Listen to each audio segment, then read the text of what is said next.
Okay. The council, please come to order. So members, I'm going to name some conference committees on some of the bills that we did not concur on.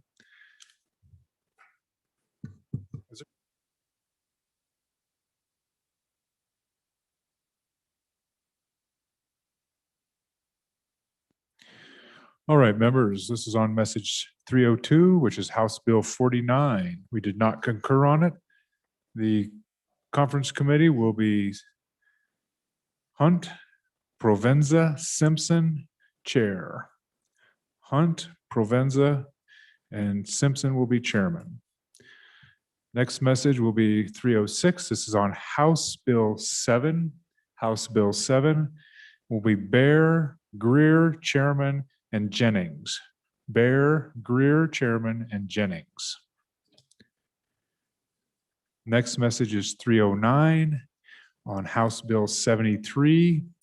It'll be Zwanitzer, chairman, Wilson, and Craigo.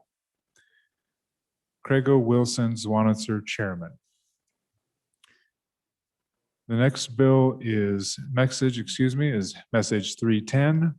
House Bill 121 be Nicholas chairman, Larson, Walters. Nicholas chairman, Larson, Lloyd, Walters.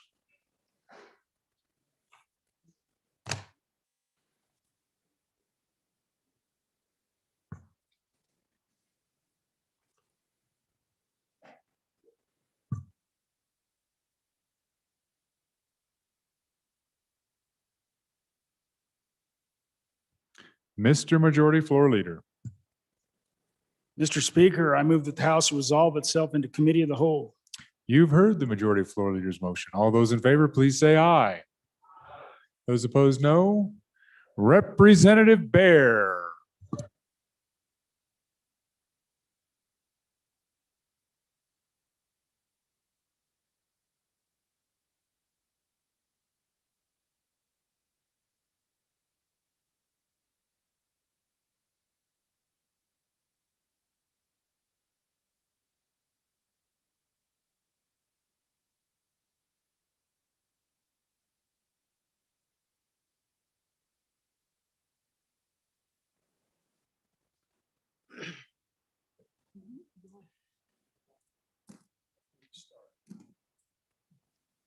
Majority Floor Leader. Mr. Chairman, thank you. And I just kind of want to give an updated committee of the whole list. So the committee of the whole list will be 106, 116, 96, 155, 108, 110, 115, 109, 74, 107, and 124.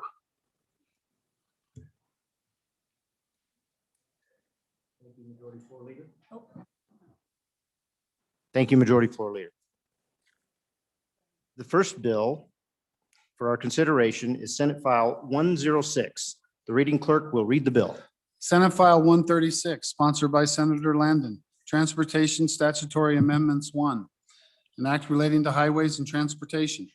Mr. Speaker, your committee number 8, Transportation, Highways, and Military Affairs, to whom is referred Senate File 106, Transportation Statutory Amendments 1, respectfully report same back to the House with the recommendation that it do pass.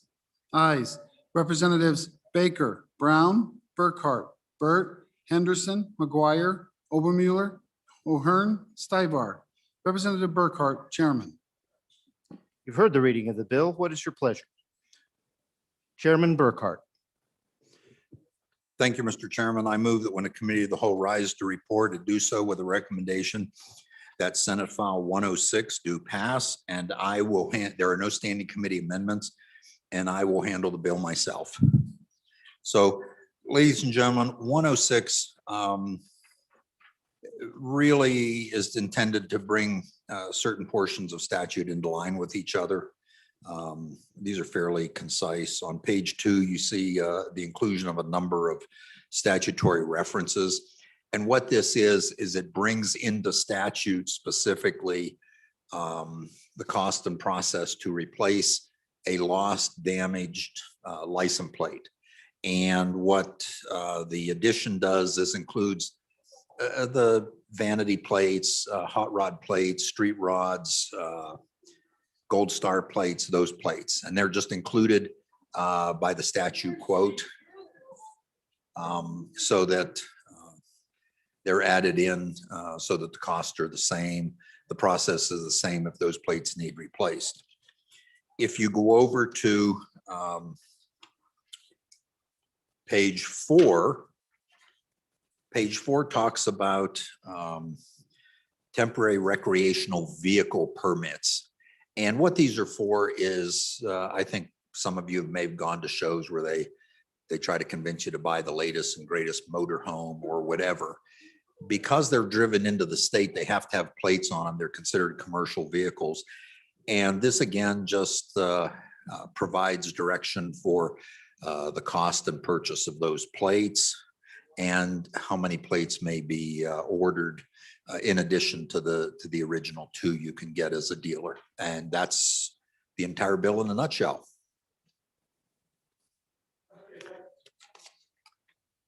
Sensing the body is ready to vote. Are you ready for the question? Question being called. All those in favor of Representative or Chairman Burkhart's motion that when the committee of the whole rises to report, it do so with the recommendation that bill number Senate Bill number 106 do pass. All those in favor say aye. Those opposed, no. Senate File 106 has passed the committee of the whole. The next bill for your consideration is Senate File 116. The reading clerk will read the bill.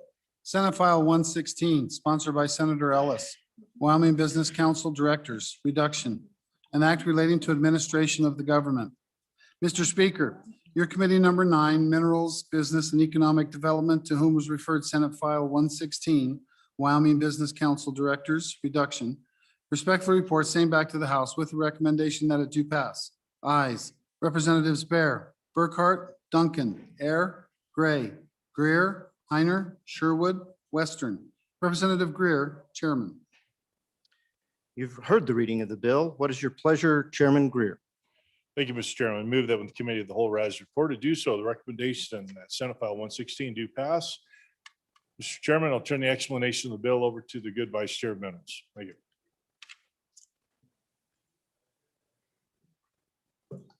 Vice Chair Duncan. Thank you, Mr. Chairman. Simply, all we're doing in this bill is we're reducing the members.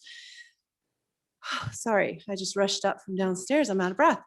We're reducing the membership of the Wyoming Business Council from 15 to 13. And what we're doing is 15 is just too many people. And it's hard to find members to start with. But by able to reduce it to 13, all we're doing is simply, rather than removing people, it's a natural transition to some of those people are at the end of their term. So we're not having to fire anybody. We're just reducing those people at the end of their term, and we just won't replace them. So I urge an aye vote.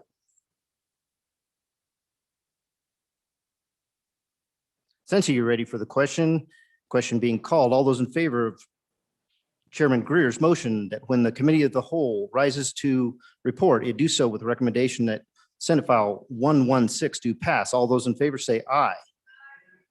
Those opposed. Senate File 116 has passed the committee of the whole. The next bill for your consideration is Senate File 096. The reading clerk will read the bill. Senate File 96, sponsored by Senator Hutchins, homicide amendments, an act relating to crimes and offenses.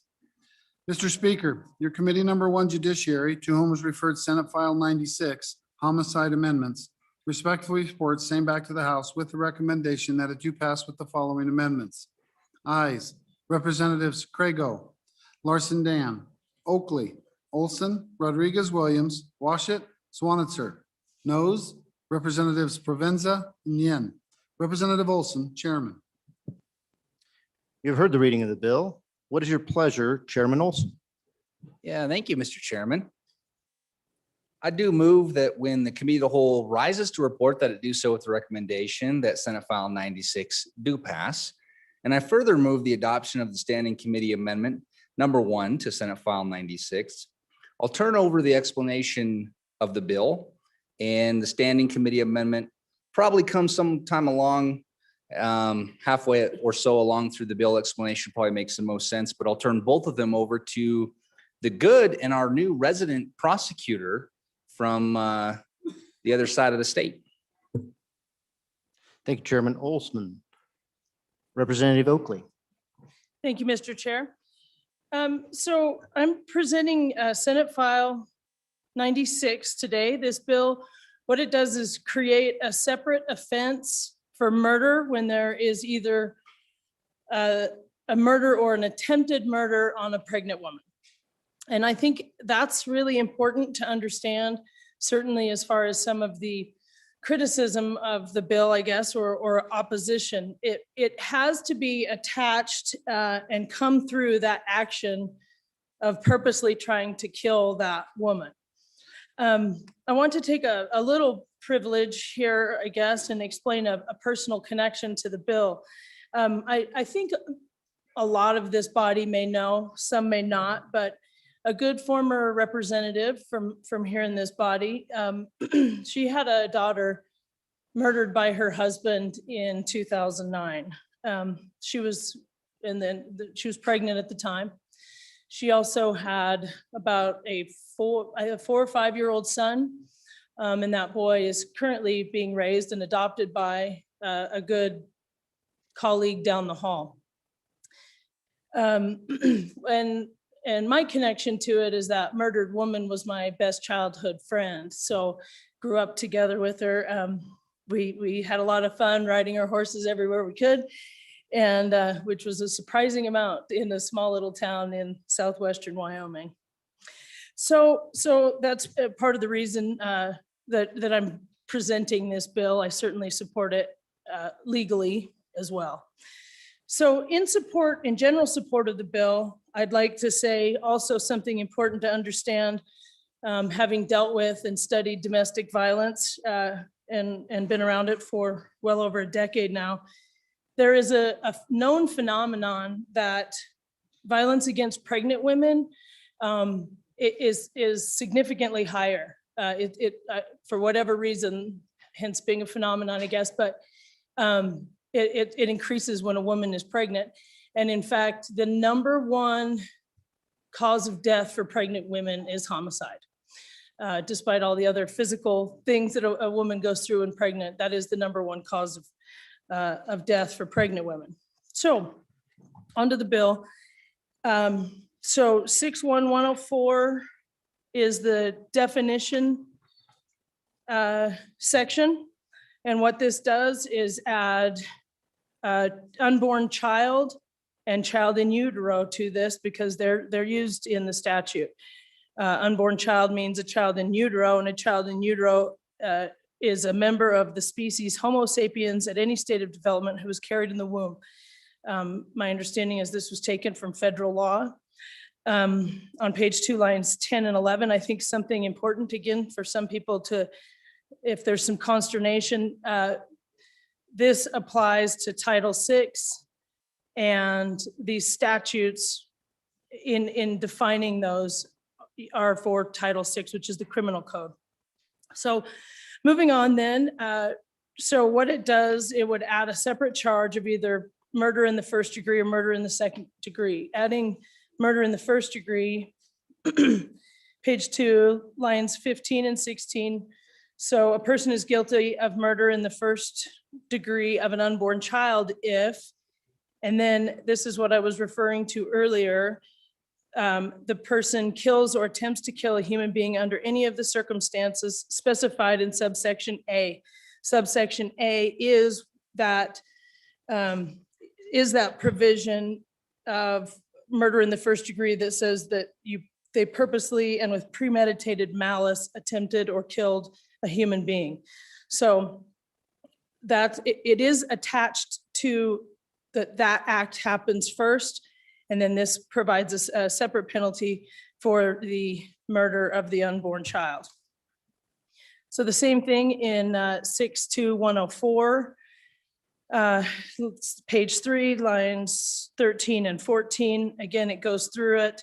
And on line 18 attaches the act that they did either complete or attempt murder in the second degree of the woman, and the woman was pregnant. So it creates a separate statute and penalty for the death of the unborn child. And so now I'll go to the standing committee amendment. That's the bill. In Wyoming law already, there is a sentencing enhancement for the homicide of a pregnant woman. It's 62109. So all that was done as far as, well, let me explain what that is. So there's a sentencing enhancement for second degree murder. Second degree murder normally is a min 20 through life crime. Currently, if the defendant, and it does have to be proven the defendant knew that the woman was pregnant, then it can be charged as a min 40 to life crime. So what we did, what the standing committee amendment would do is make it so that in sentencing enhancement only applies to murder in the second degree as it relates to the woman, not as it relates to the unborn child. So that would leave the sentencing penalty for the new charge that we have of murder in the second degree as it relates to the unborn child as the min 20, the 20 to life penalty on that one, that it limits it so that the sentencing enhancement in 62109 would only apply to that murder in the second degree, the underlying of the murder or attempted murder of the woman. So with that, unless there's any questions on the amendment, I'll call the question on the standing. Thank you. Representative Oakley, could I get you to please move the amendment? He moved it, so the question's being called, so. Thank you. So on Okay. the standing committee amendment. Very well. Question being called. All those in favor say aye. Opposed, no. The standing committee amendment number 1 has been adopted. We are back on the bill.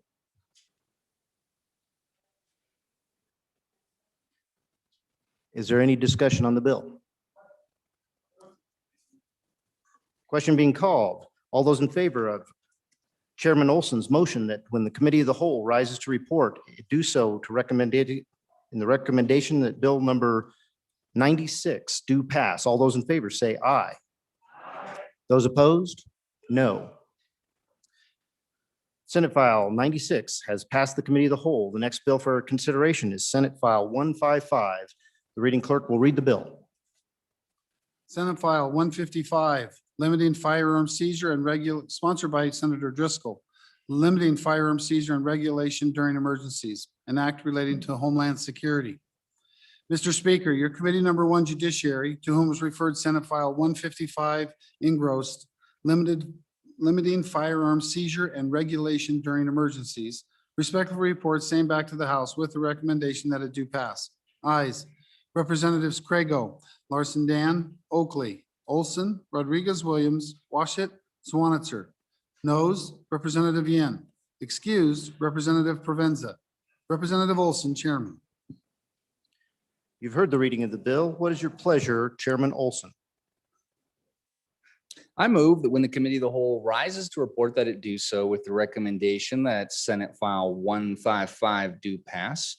There are no standing committee amendments on this bill, and I further turn over the explanation of the bill to our resident prosecutor. Thank you, Chairman Olson. Representative Oakley. Thank you, Mr. Chair. So I finally get to say this. I bring before you Senate File 155. It's a good little bill. So what it basically is, it contains some preemptive language that ensures that certain types of businesses aren't restricted because of the type of business that they are, specifically as it relates to firearms. And some of those type of businesses, as It should always be so, and I think this body would recognize that, but this sort of shows our intention and restricts the government from doing so. So page 1 just tells you that it's an act relating to Homeland Security, which is what this statute 1913-104 relates to, specifying limitations on the exercise of powers by government concerning the states of emergency concerning firearms.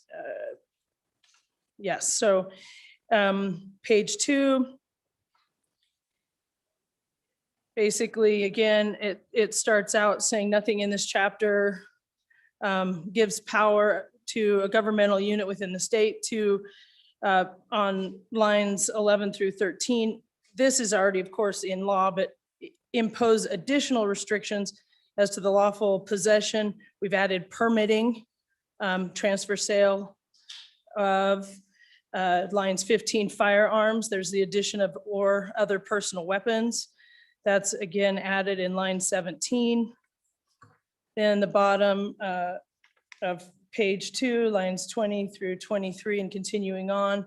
Again, so it's restricted from closing or limiting the operating hours of any business in the lawful selling or servicing of any firearm, ammunition, or other personal weapon, or any component thereof, unless the closing or limitation of operation hours applies equally to all forms of commerce within the jurisdiction. That's what I mentioned at the beginning. Adds lines 5 and 6, not including closing or limiting hours of shooting ranges.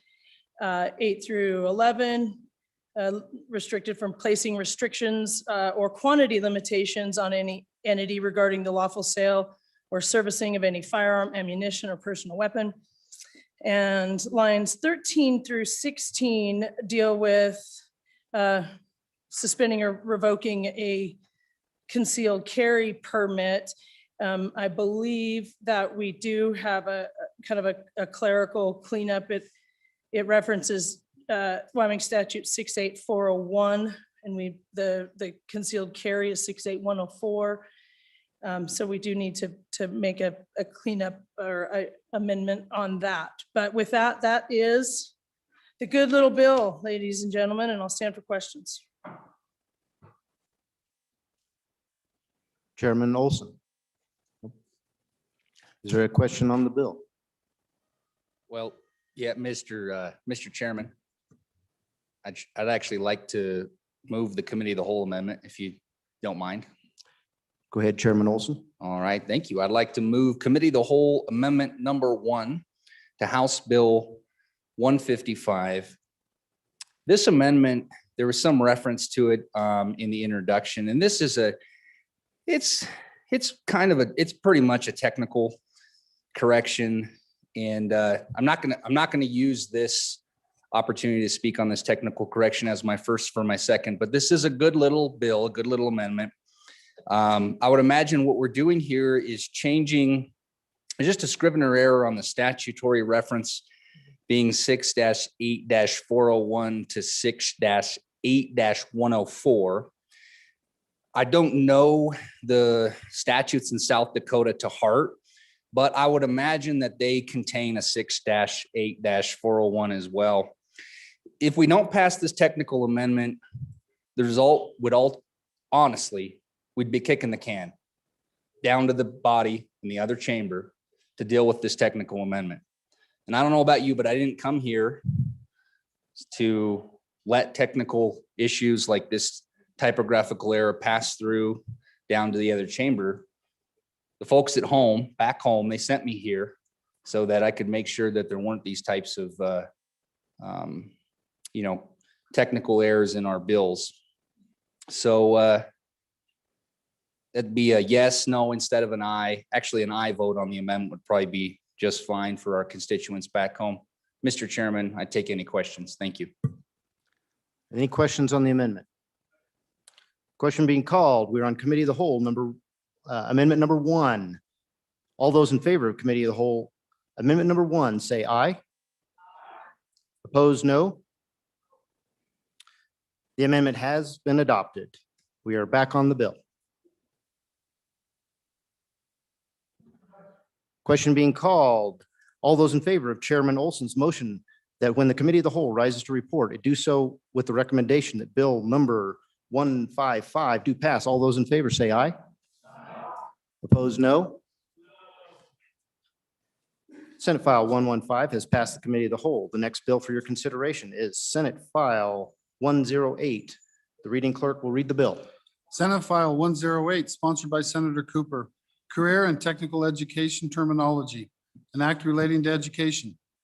Mr. Speaker, your committee number 4, Education, to whom was referred Senate File 108, Career and Technical Education Terminology, respectfully report same back to the House with the recommendation that it do pass.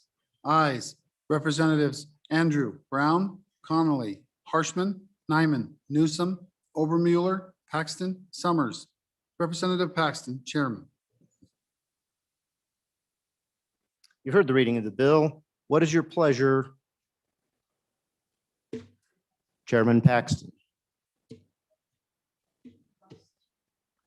Vice Chairman Brown.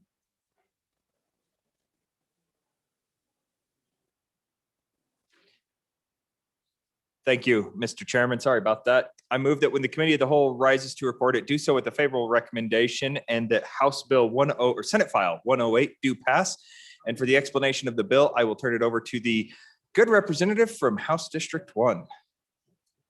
Thank you, Vice Chairman Brown. Representative Nyman. Thank you, Mr. Chairman, or yes, Mr. Chairman.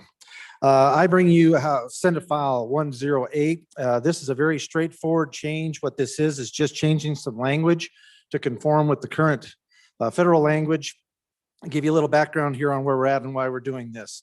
The passing of SF 108 would align Wyoming with the standard terminology that is seen in throughout the country. Some background on the bill: since 1998, the National Association of CTE, which is Career Technical Education, has recognized the name change from vocational education to career technical education.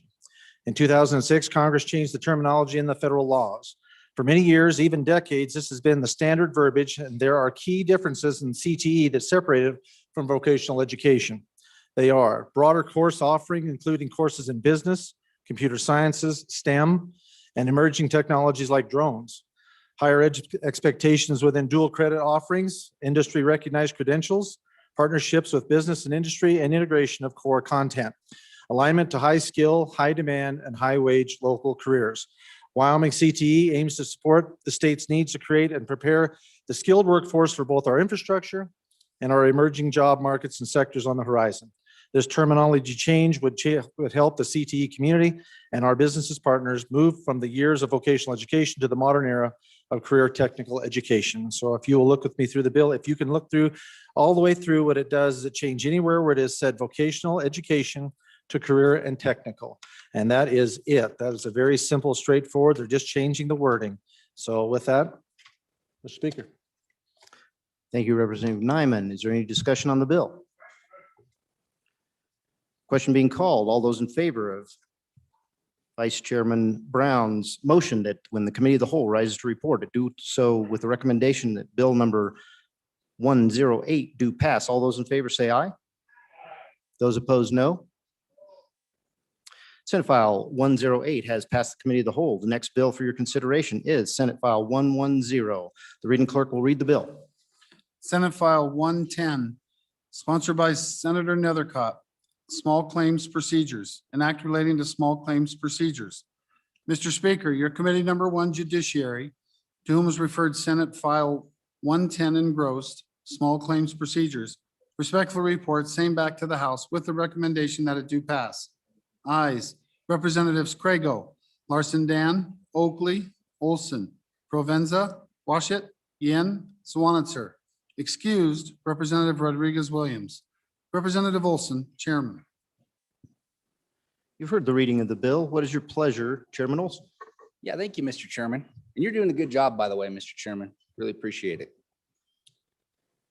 I'd like to move that when the committee of the whole rises to report that it do so with recommendation that Senate File 110 do pass.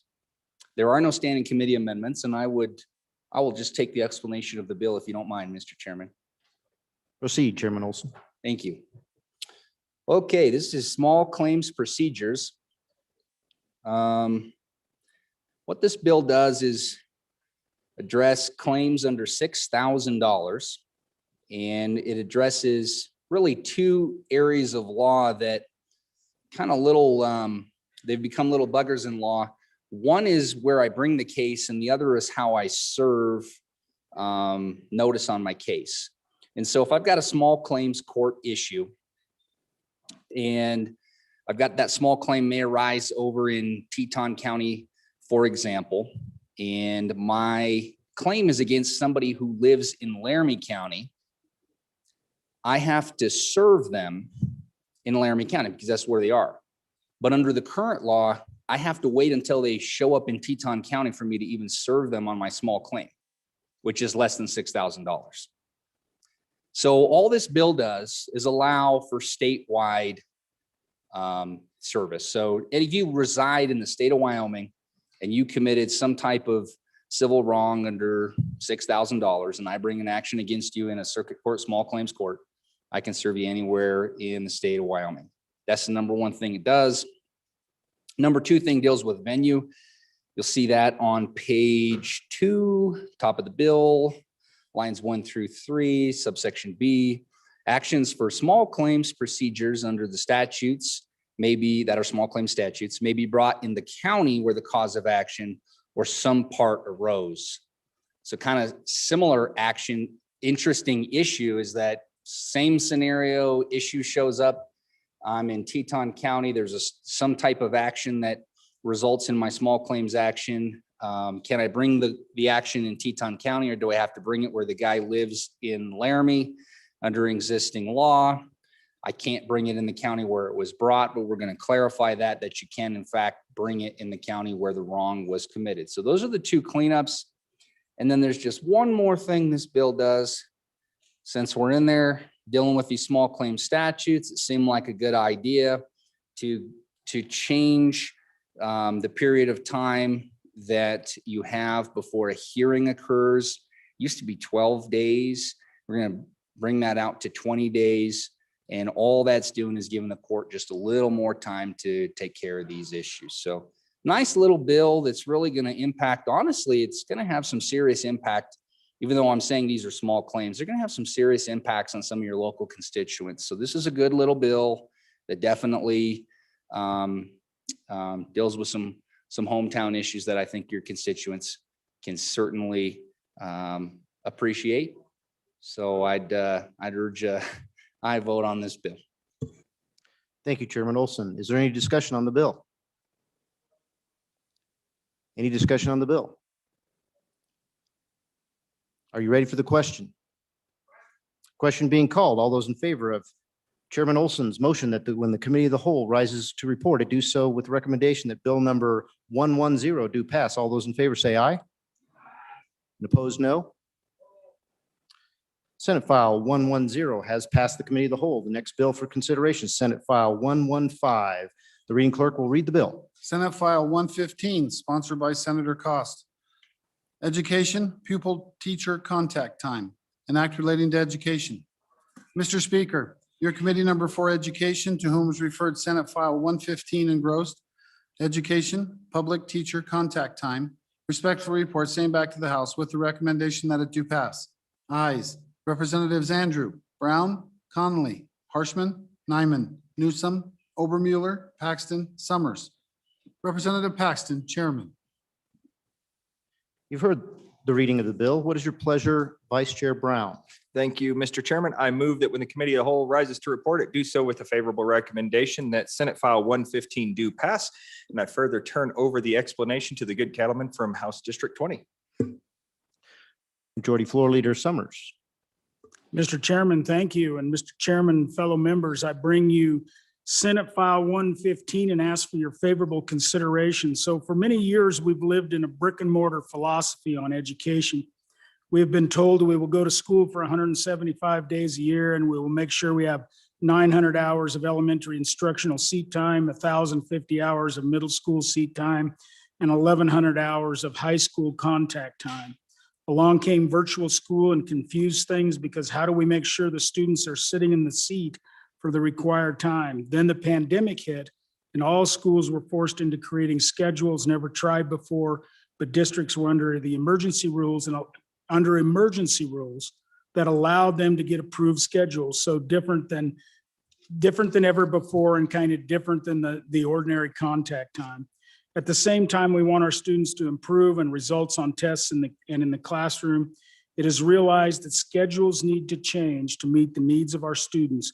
And we have found that optional schedules provide different options for the students and create flexibility in the educational process. And so that was the genesis of this bill. And Mr. Chairman, I'll just walk you through it. And it's pretty simple. If you go to page 2, and really I'm going to start at the beginning, what's in existing statute in Romanet 8. And that is approve or disapprove alternative scheduling for school districts requesting to operate for fewer than 175 days in school year, but no schedule shall be approved which reduces, and it used to say pupil-teacher contact time defined by the state board, and it would now say be approved which reduces the minimum pupil-teacher contact time required by the state board. The state board shall establish by rule for grades kindergarten through 12 minimal pupil teacher time requirements during which students are to receive instruction, which may include instruction outside of the physical classroom through virtual education or other equivalent methods the state board deems appropriate. So this is just to try to keep up with the times and recognize that we have some virtual education and try to make sure that we incorporate that into our contact time. So I'd stand for questions. Thank you, Majority Floor Leader. Discussion on the bill.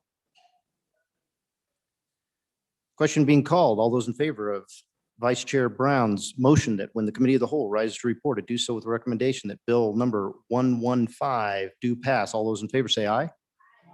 Those opposed, no. Senate File 115 has passed the Committee of the Whole. The next bill for consideration is Senate File 109. The reading clerk will read the bill. Senate File 109, sponsored by Senator Cooper. Board of Dental Examiners Amendments, an act relating to dentists and dental hygienists. Mr. Speaker, your committee number 10, Labor, Health, and Social Services, to whom is referred Senate File 109, Board of Dental Examiners Amendments, respectfully report same back to the House with the recommendation to do pass with the following amendments.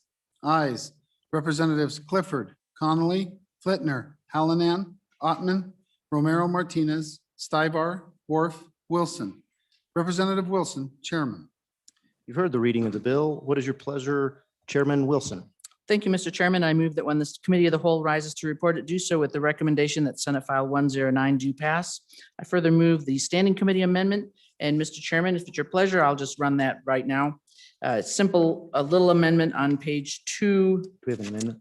Line 14. Okay. We wanted to clarify because they were changing, they deleted off part of the dental exam requirements so as to not clutter up with past names of the exams, but we wanted to be clear that they would still be doing a national exam. So after the word examination, we have inserted that follows national standards. Unless there are questions, I'd call for the vote on that amendment. Thank you, Chairman Wilson. You've heard the motion at the Standing Committee amendment. Are you ready for the question? Question having been called. All those in favor say aye. All those no, against no. The Standing Committee amendment number 1 has been adopted. We are back on the bill. And Mr. Chairman, if I may, I'll turn the explanation of the bill over to our good member from House District 34. Thank you, Chairman Wilson. Representative Ottman. Thank you, Mr. Chairman. I'd like to move that when the Committee of the Whole arises to report it, do so with a recommendation. Oh, I'm sorry. Just go ahead and explain the bill. Oh, well, let me explain the bill. Okay. This bill is a good little bill, like a few other that we have heard this afternoon. Excuse me for my zeal. What it is the title of the bill is Board of Dental Examiners Amendments, Senate File 109. And what this does, and let me say first, it was initiated by the Wyoming Board of Dental Examiners. So it's a cleanup more than anything. It does not expand the scope of practice. And as we go down through on page 2, it is It will read, the applicant shall pass a written clinical and state examination as determined by the board. The Board of Dental Examiners will still be required to meet the national testing standards, and this will be outlined in rulemaking. Page 3, over on page 3, it allows the board to set exam fees and accept payment methods set by the board, and it amends, let me see, page 4, changes renewal requirement from 1 to 2 years. And that's just to be consistent with the state of Wyoming's biennial reporting. Page 4 changes the timing of the renewal. And again, it's just 1 to 2 years to be consistent. This goes along with the dental hygienist examination requirements that are similar to the dentist. This allows the board authority to stay current with the national standard without need for legislative action. It amends the renewal from 1 to 2 years, as well as the timing for the submission and options for payment. In section 2, it makes the new standard apply to 2021 and 22 for both dentists and dental hygienists. And I urge and I vote on this bill. Thank you, Representative Ottman. Okay. Speaker Barlow? No. Any discussion on the bill? Chairman Olson? Yeah, thank you, Mr. Speaker, or Mr. Chairman. On page 3, lines 11 through 13, the subsection C, the applicant shall be informed in the previous law in writing by certified mail of the results of the examination within 30 days after the examination. The amendment, so the amendment is striking the written notification. My question is that because the notification is now provided electronically? Or are we just not providing, do we just not provide notification of the results anymore? So it seems like we went from a place where it was required, there's no requirement, but I'm assuming that's because it's by electronic means. Just wanted some clarification on that. Thank you, Chairman Olson. Chairman Greer? Thank you, Mr. Chairman. I think the primary purpose of the fix was to get rid of the certified mail component of it, but the notice does go out electronically.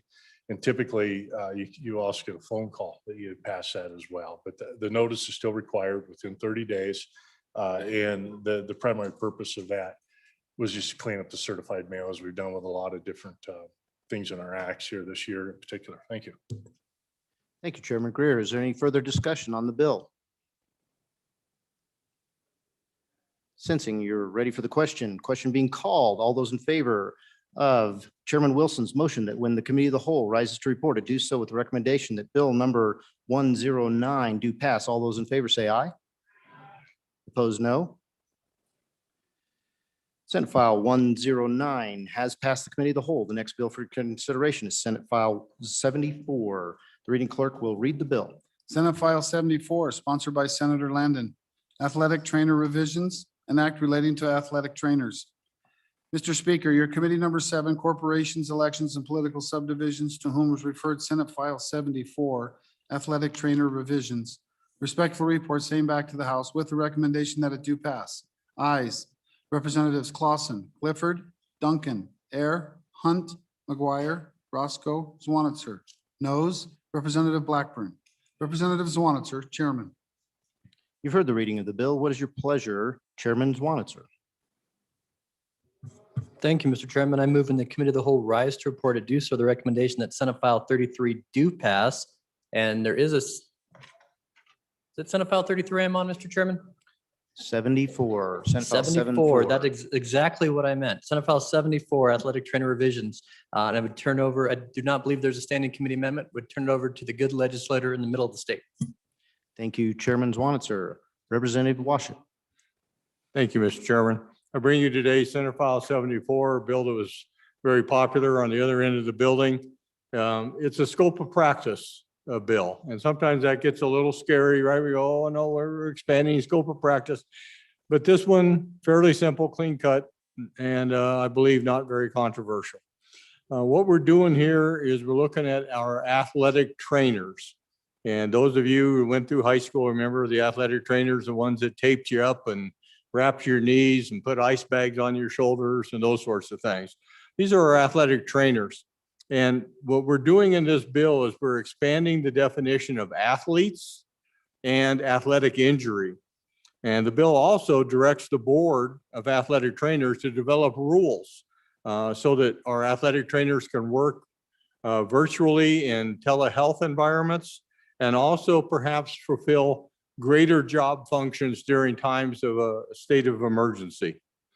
By making these changes, this bill will allow our athletic trainers to perform more broadly in their traditional settings, but also expand into a new and increasingly popular realm of working in industry and in the workplace. Traditionally, athletic trainers have had an incredibly narrow area in which they practice. It was restricted by rules and statute. For example, under our existing law, this shocked me when I found out, an athletic trainer cannot treat a sprained ankle or a twisted knee sustained by a coach or a referee during a ball game. Beyond their scope of practice, they can only treat athletes, and the coaches and the referees are not considered athletes under existing law. Now, I'm relatively certain that more than a few coaches have been attended to by athletic trainers across the state, but it's an example of why our statute needs to be updated and improved. In addition, by redefining athlete, we allow our athletic trainers to work in environments in the same setting, but more broadly. For example, at the college where I teach, we have a very active theater and dance program. And if you know anything about theater and dance, it's very athletic stuff. And if those students get injured on stage or in practice, athletic trainers would be ideal first responders for those situations. They're already on our campuses. The same kinds of injuries are being sustained. Why wouldn't we expand their scope of practice to allow us to deal with that? And across America, we're seeing more and more interest on the part of industry to have athletic trainers in the work site. Because if you're moving lots of boxes through repetitive motion, a lot of that muscular skeletal movement is exactly the same kinds of things that athletes do, but in a different application. So business and industry across America in states that have expanded their scope of practice are creating really good, high-paying jobs for athletic trainers to work on job sites. Places like NASA has athletic trainers working with their employees, plants and factories, the television and movie industry, and construction have all been places where athletic trainers have been employed in other states. And hopefully, when we pass this law, industry will start hiring some athletic trainers within our own state. When working in these industrial settings, the athletic trainers do much the same as they do in a school setting, where they attend to prevention, acute injury care, and then rehabilitation after the injury occurs. And on page 3 of the bill, the Board of Athletic Trainers is required to promulgate some rules with regards to telehealth practice by athletic trainers, and also considering some potential roles that athletic trainers might be able to perform given their level of training and education during times of a state of emergency, where they have more skills than the average person, not as much skills as some other specialists, but still quite useful. So this is Senate File 74. I'll stand for questions. Thank you, Representative Washut. Discussion on the bill. Question being called. All those in favor of Chairman Swanitzer's motion that the committee of the whole rises to report, to do so with the recommendation that bill number 74 do pass. All those in favor say aye. Those opposed, no. Senate File 74 has passed the committee of the whole. Majority Floor Leader Summers. Mr. Chairman, thank you. So I want to reorder or provide more order. And so the next bill will be 107, then 124, then 33, 87, 136, 148, and 117. Thank you, Majority Floor Leader. The next bill for your consideration is Senate File 107. The reading clerk will read the bill. Senate File 107, sponsored by Senator Landon. Transportation Statutory Amendments 2, an act relating to highways and transportation. Mr. Speaker, your committee number 8, Transportation, Highways, and Military Affairs, to whom is referred Senate File 107, Transportation Statutory Amendments 2, respectfully report same back to the House with the recommendation that it do pass. Ayes, Representatives Baker, Brown, Burkhart, Burt, Henderson, McGuire, Obermuller, O'Hearn, Stivar. Representative Burkhart, Chairman. You've heard the reading of the bill. What is your pleasure, Chairman Burkhart? Thank you, Mr. Chairman. I move that when the committee of the whole rises to report, it do so with a recommendation that Senate File 107 do pass. There are no standing committee amendments, and I turn explanation of the bill over to the good representative from the county with the water that's sweet. Thank you, Chairman Burkhart. Representative Baker. Thank you, Mr. Chairman. Members, I bring to you Senate File 107 that relates to the commercial vehicle registration and the exemptions. So in 2015, alternative fuel tax was added to Title 39, Chapter 17. And the issue is that Wyoming Statute 31-18-201 was not updated. So what this bill does is it updates the statute to include alternative fuels, which are natural gas, electric, and ethanol. And so quickly, if you'll turn with me into the bill, I'll give you a brief explanation of the bill so that you have a quick understanding. On page 2, lines 8 through 10, reference the fuel tax here in the registration, but 3917-106G is the gasoline tax, 3917-206D is the diesel tax. And so you'll see on line 10, what we're doing is adding 3917-306F, which is actually the alternative fuels. So operators currently, you'll see down on line 11 through 13, may secure a temporary permit from the department to operate in Wyoming for a period of not to exceed 90 days or 90 hours. And again, the real issue is that in 2015, this was updated, and I think it was kind of an oversight. So we're looking to add alternative fuels into our statutes so that it will provide parity with the other fuels. Thank you. Thank you, Representative Baker. Any discussion on the bill? Question being called. All those in favor of Chairman Burkhart's motion that when the committee of the whole rises to report it, do so with the recommendation that bill number 107 do pass. All those in favor say aye. Opposed, no. Senate File 107 has passed the committee of the whole. The next bill for consideration is Senate File 124. The reading clerk will read the bill. Senate File 124, sponsored by Senator Nethercott, defending Wyoming's business, trade, and commerce amendments, an act relating to trade and commerce. Mr. Speaker, your committee number 1 Judiciary, to whom was referred Senate File 124, defending Wyoming's business, trade, and commerce amendments, respectfully report same back to the House with the recommendation that it do pass. Ayes, Representatives Crago, Larson Dan, Oakley, Olson, Provenza, Washit, Yin, Sawanitzer. Representative Rodriguez Williams excused. Representative Olson, Chairman. We heard the reading of the bill. What is your pleasure, Chairman Olson? Thank you, Mr. Chairman. I move that when the committee of the whole rises to report that it do so with the recommendation that Senate File 124 do pass. There are no standing committee amendments on this good little bill, and I will turn over the explanation of the bill proudly to our Speaker of the House and resident master of the arts, of the science, of medicine, of animals. Thank you, Chairman Olson. Speaker Barlow. Thank you, Mr. Chairman. So this may be not quite as a little bill as the last one, but actually the concepts in it are fairly distinct.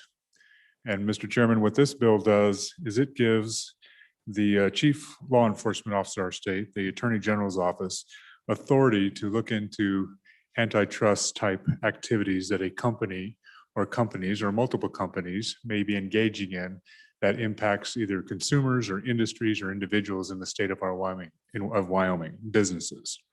So there's two components of the bill. The first 10 pages are a civil approach.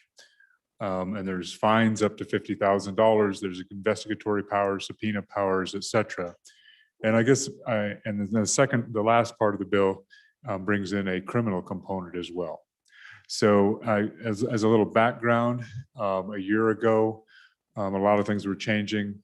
Agriculture has always dealt with consolidation and a considerable amount of power within a very small number of organizations, international organizations that control certain processing.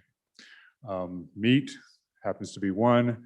There's other industries that are, very tightly held as well, often by, like I said, foreign companies. So as things changed, as the COVID pandemic progressed, there were shortages of different things. And there were activities that we felt as a state and other states felt were being done to benefit the corporations and not for the broader public good. And we didn't have any authority, any power to investigate those things on behalf of businesses, individuals, businesses in Wyoming. So this just lays out a framework and gives that our Attorney General the authority to go investigate and take on those issues which may be of interest to the state of Wyoming in protecting our interests. So with that, Mr. Chairman, I'll be glad to walk through the bill, but if there are questions, I'll try to get to those quickly. Thank you, Mr. Chairman. Thank you, Speaker Barlow. Representative Stiff. Mr. Chairman, thank you very much. On and in support of Senate File 124. In the 18th century, a well-known author wrote about the wealth of nations and talked about what are the fundamental functions of government. And this is one of them. It is to have the government to make sure the markets function. And the way to make the markets function is to ensure that you've got antitrust enforcement. So in principle, this fills a real gap in our current state law. So on and for. Thank you, Representative Stiff. Any further discussion on the bill? Chairman Greer. Thank you, Mr. Chairman. And then for the speaker, I am a sponsor on this bill and I understand the intent behind it and believe in it, but I do still have one thing that I think should have been addressed with this. And so whenever you're dealing with interstate trade, anything within the US, and you're going to have an acquisition that may have an impact upon competition, there is a process where you can petition to the Department of Justice to get a ruling to tell you that it's appropriate to move forward. And so one of my concerns with this is, when you look at that substantially lessen competition in that, should we not look at, is there a process if I want to acquire something, and being the small nature of our state, it may be the best way to survive, but if I want to acquire an asset, can I petition and basically get approval to move forward with that transaction rather than finding out later after I've invested millions of dollars and hundreds of thousands of dollars in fees and the acquisition to know that I'm okay. And I just wondered if that consideration has been brought into this. Thank you, Chairman Greer. Is there any further discussion on the bill?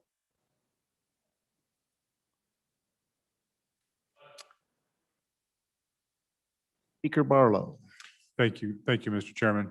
So obviously, when the good country lawyer gets up and asks a question he already knows the answer to, you're in trouble. So certainly, and I'm not, obviously, I'm not the expert in this. I'm the veterinarian who works for the folks who were impacted by this. I'm the producer whose crop was affected by some of these activities. So is there a process? I understand there is a process. And I think part of the question was it international versus interstate versus intrastate. And what we had, at least in the most recent example, was an international company, but doing interstate activities that affected producers in our state, so extra state. And what we didn't have, at least my understanding was, and visiting with the chief executive of the state, was we didn't have a way to actually open the door to that process, whether it be through the Department of Justice or anything. We didn't have a way to open the door and do that basic investigatory work on behalf of producers in this state. So I think hopefully this does open that door. And if there's a suggestion for an amendment to, to assist in that process, I'm certainly open to it. And I'm sure the Good Country Lawyer will be of assistance with that. So with that, thank you, Mr. Chairman. Thank you, Mr. Speaker. Is there any further discussion on the bill? Question being called. All those in favor of Chairman Olson's motion that when the committee of the whole rises to report, it do so with the recommendation that bill number 124 do pass. All those in favor say aye. Those opposed, no. Senate File 124 has passed the committee of the whole. The next bill for your consideration is Senate File 33. The reading clerk will read the bill. Senate File 33, sponsored by Senator Baldwin. Physicians Assistants Amendments, an act relating to physicians' assistants. Mr. Speaker, your committee number 7, Corporations, Elections, and Political Subdivisions, to whom was referred Senate File 33 engrossed, Physician Assistants Amendments, respectfully report same back to the House with the recommendation that it do pass with the following amendments. Ayes, Representatives Blackburn, Clausen, Clifford, Duncan, Air, Hunt, McGuire, Roscoe, Swanitzer. Representative Swanitzer, Chairman. You've heard the reading of the bill. What is your pleasure, Chairman Swanitzer? Thank you, Mr. Chairman. I move in the committee of the whole rise to report it do so with the recommendation Senate File 33 do pass. There is a standing committee amendment, which I don't think is controversial. So let me move and discuss it quickly, Mr. Chairman. So this bill is on basically expanding the scope of practice for physician assistants throughout the bill. And as we were discussing, we caught just a sideboard we wanted to put in that currently the board allows a temporary license if you've completed your testing requirements, but have not actually got your certification to be a fully licensed physician assistant. So what the amendment says is in this waiting period that it's already allowed, we're keeping the sideboard that you have to basically apprentice or work under a licensed physician who's been licensed for at least 5 years. So I would ask you your favorable agreement on the standing committee amendment and then turn over the bill to the good representative in the center of the state. You've heard the motion, the standing committee amendment number 1. Are you ready for the question? Question having been called. All those in favor say aye. No, and those opposed, no.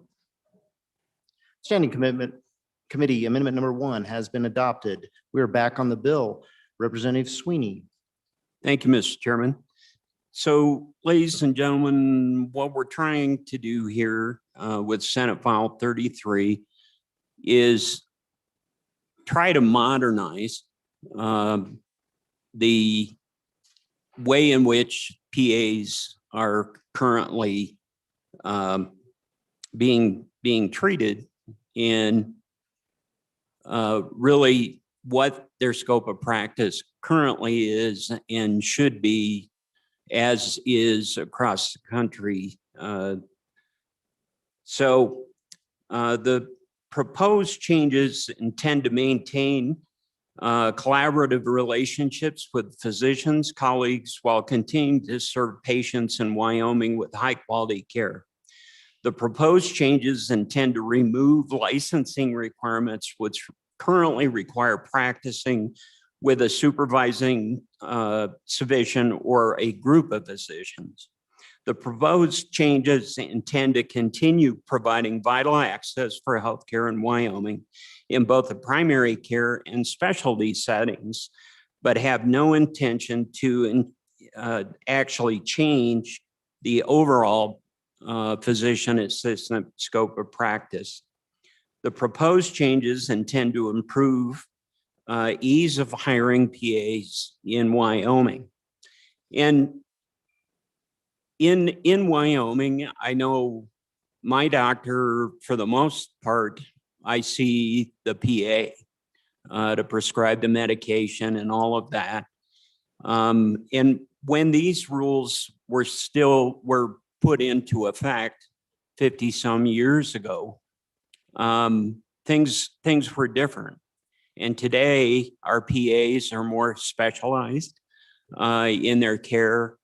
And what we're seeking to do First off, in the bill, the first few pages, 2 and 3, are more about what physicians, and if you remember into the optometric bill, we actually put these advertising, I'll call it, rules in place on displaying what they are as far as their licensure and all of that.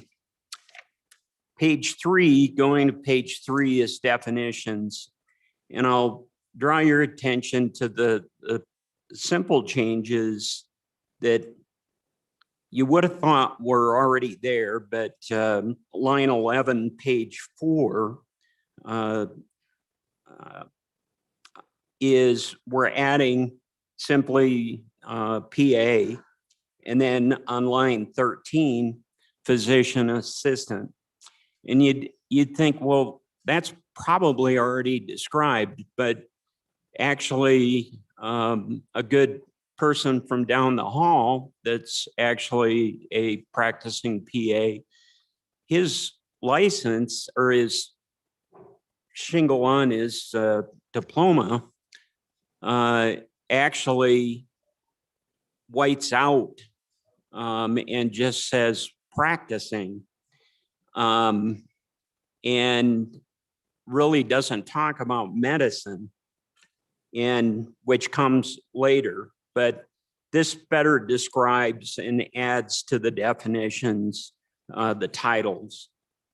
And then on page 5, line 7, is where we add the word medicine on line 7 after practice medicine, so that they're practicing what currently, and it just seems normal.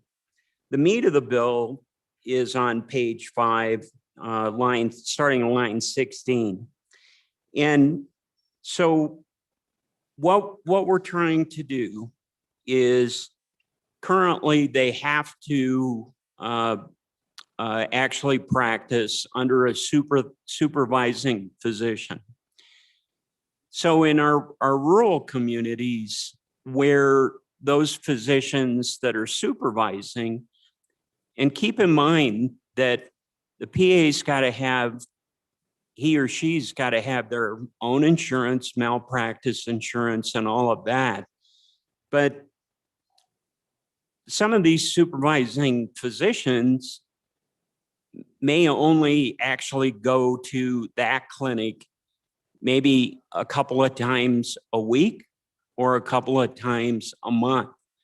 And so they are being supervised, but really there's great latitude and ability. And these folks are still under the Board of Medicine. So they're being licensed and they're being monitored by that board. This changes none of that.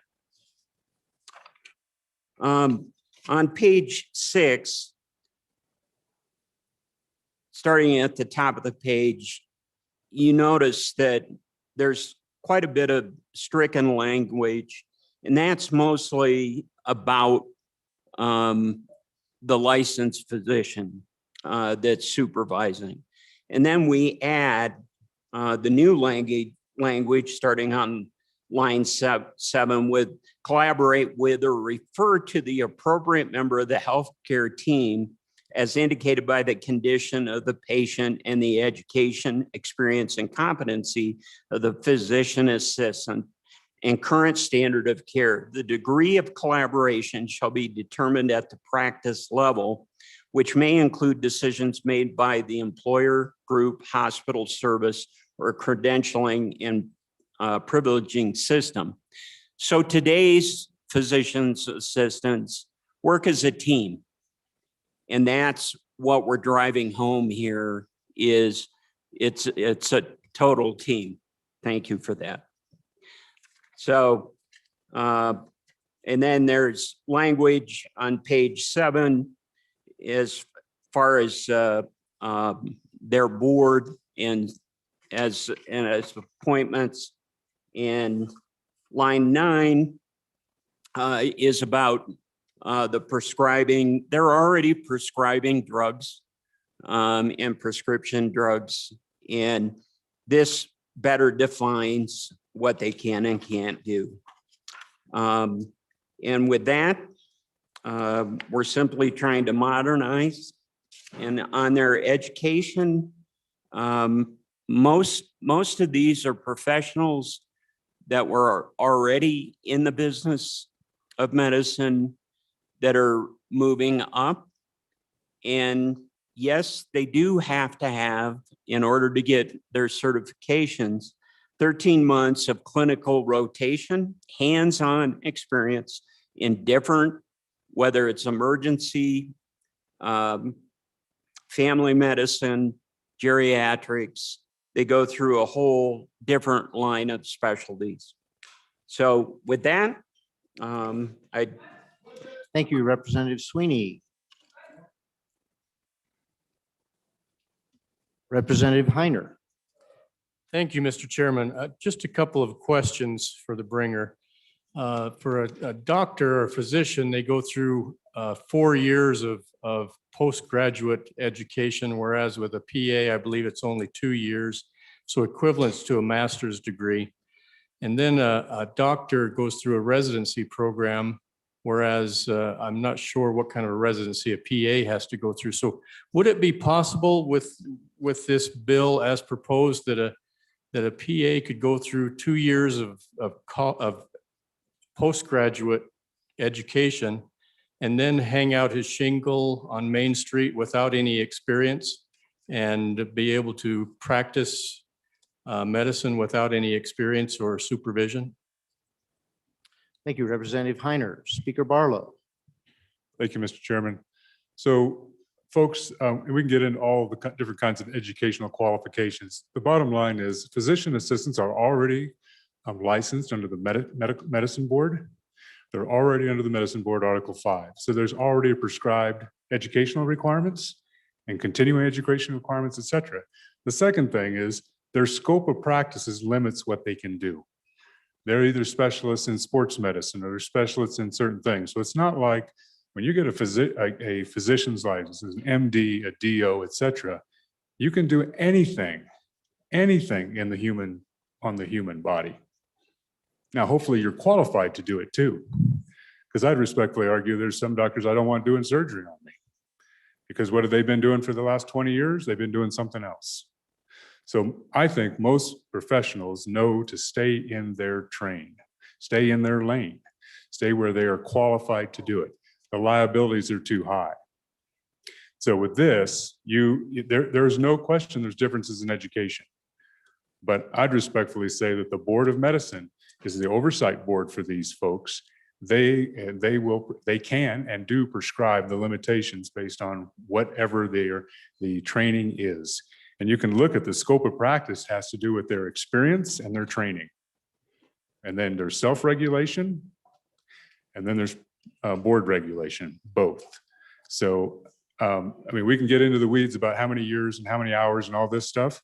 But there's plenty of protections, and there are professionals, and the members that have served this body more than 4 years know that we have a colleague that many of us personally have trusted and has done, and does good things in a very small community where there is lack of healthcare. This is about continuing to improve access to healthcare in Wyoming. And if you're concerned about something, then you go to an MD. You go to the MD. So on and for the bill, and hope you'll support it. Thank you, Mr. Chairman. Thank you, Speaker Barlow. Any further question? Question being called. All those in favor of Chairman Zwanitzer's. Representative Henderson.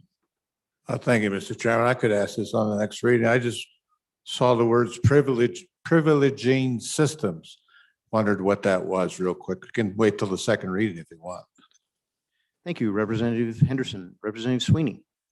I honestly, behind here, I did not hear the question. Representative Henderson. Thank you, Mr. Chairman. I'll speak up. So the term privileging systems, what is that?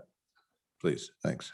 Speaker Barlow. Thank you, Mr. Chairman. So privileging is basically when a facility like a hospital, they acknowledge who can come in and do work in their facility. So that's another check and balance about, do you want qualified people in your facility, whether it's a nursing home or whatever? So privileging, and it's generally within hospitals or surgical centers or things like that. So privileging is, yes, you have the privilege to come into my healthcare facility or this healthcare facility and provide this level of service. And that's another way you limit scope of practice, i.e. through contract, through this is your employment contract, this is your privilege contract. So that's another way it's done. Thank you, Mr. Chairman. Thank you, Speaker Barlow. Any further questions on the bill? Question being called. All those in favor of Chairman Swanser's motion that when the committee of the whole rises to report it, do so with the recommendation that Senate File 33 do pass. All those in favor say aye. Those opposed, no. Senate File 33 has passed the committee of the whole. The next bill for consideration is Senate File 87. The reading clerk will read the bill. Senate File 87, sponsored by Senator Cost. Voyeurism amendments, an act relating to crimes and offenses. Mr. Speaker, your committee number 1 judiciary, to whom is referred Senate File 87 engrossed, voyeurism amendments, respectful report, same back to the House with the recommendation that it do pass with the following amendments. Ayes, Representatives Craigo, Larson Dan, Oakley, Olson, Provenza, Rodriguez Williams, Washit, Yin, Swanitzer. Representative Olson, Chairman. You've heard the reading of the bill. What is your pleasure, Chairman Olson? Thank you, Mr. Chairman. I move that when the committee of the whole rises to report that it do so with the recommendation that Senate File 87 do pass. There is a standing committee amendment, and I would so move that amendment. But I will turn over the explanation of the bill to the good vice chairwoman of minerals. And when the timing is right, I will take up the standing committee amendment. Thank you. Thank you, Chairman Olson. Vice Chair Duncan. Thank you, Mr. Chairman. Ladies and gentlemen, technology has presented us with a world we can hardly imagine. We have automated cars, voice-activated cameras, and devices to run our appliances and our homes. Our statutes need updated to better protect our citizens. Imagine going into a motel room and thinking we're in private. An intimate act on top of the bed and carefully positioned up in the corner of the room is a camera, the size of a pencil eraser. It videos or takes pictures of this moment.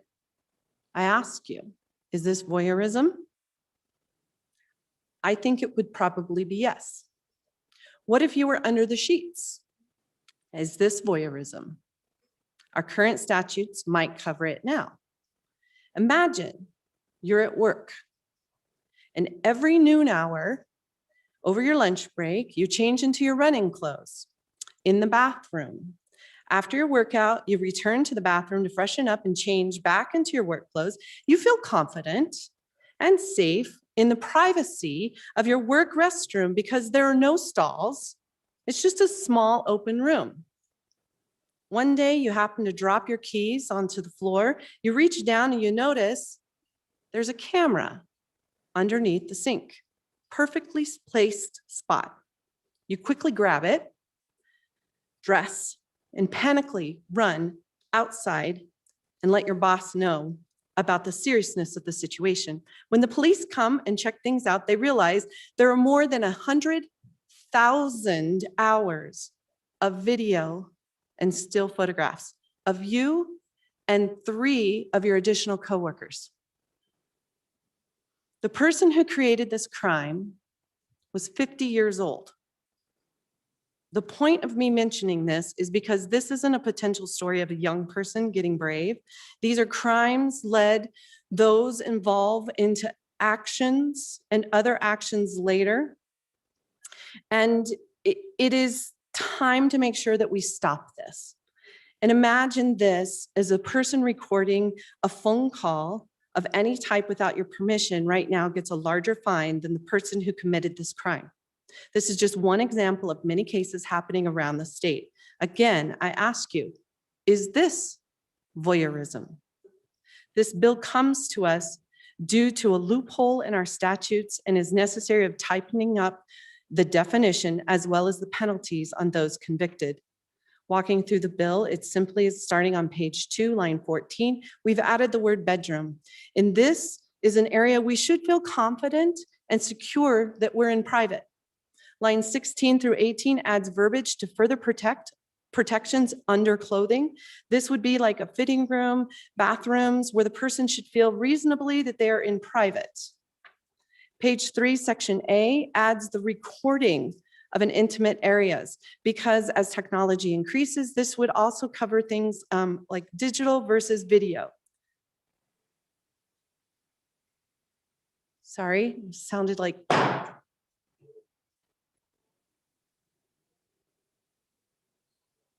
Go ahead, Vice Chair Thank you. Duncan. I don't know, it sounds like someone's phone's going on or a video's on, I'm not sure. Anyway, section B, previous and previous section C, they work together and is important without consent of the other person. This new section C creates punishment for 18-year-olds and older against a victim of 18-year-olds, so as a minor. Page 4, section D is about previously convicted of offenses and penalties. Section E, lines 9 through 21, requirements in addition to penalties and probation based on violations. Page 5, section F defines intimate areas. And then further down on line 16 through 19 addresses sex offender treatment programs. This concludes the bill. So ladies and gentlemen, the situation of the camera in the bathroom at work is where I was asked to bring this bill because the person who was a victim can't change her outcome, but wants us to make a difference for others. At this point, Chairman Olson will explain the standing committee amendment. Thank you, Vice Chair Duncan. Chairman Olson. Thank you, Mr. Chairman. And I did move the standing committee amendment, but I'll describe it now. And you know, this is an issue that we've been wrestling with in the legislature for a while now, trying to get to the place where we can close a loophole that exists in the law that provides a protection for victims who are victims of these heinous acts. And so this bill does that. It absolutely does that. The other testimony that we heard in committee was, one, closing that loophole, but two was how the penalties are dealt with for these heinous acts. And so that's what the standing committee amendment addresses. The top of the standing committee amendment, there's a little bit of just cleanup. We added live streaming, and that's just getting in touch with the 21st century and making sure we're covering all bases so there isn't an additional future loophole. So now to the penalties that we adjust. Number one, there was I'd call it a substantive policy issue with the way that the bill attempted to deal with penalties by imposing mandatory minimum sentences. So the House Judiciary Committee deleted all mandatory minimum sentences. And in turn, what we did was we adjusted some of these penalties up. So we made them stricter. And so what we dealt with, the first one there's on line 3. This is when the act is committed by a person who is an adult. The act of voyeurism is committed by a person who's an adult against a minor. And the bill was attempting to make it a little stricter when you commit the act against a minor. But the problem is it did it through a mandatory minimum. So instead of having a mandatory 3 to 5 year sentence and tying the hands of a judge, we said, let's set the ceiling at 10 years. So we want to send a real clear message. This is a serious act when you commit this act of voyeurism against a minor. So that's one thing this amendment does. Next, there was an interesting provision in the bill that dealt with, and this is on page 4 of the bill, it's called subsection E. We deleted all of this out. What it did was impose a mandatory term of supervised probation at sentencing by statute after your incarceration term was completed. And that's not a bad idea to have probation, but it's just, there's no area in law that we do that. Instead, you would serve your sentence, and if you were eligible for parole, you would go out on parole. Or a judge can always impose probation at sentencing and not impose incarceration.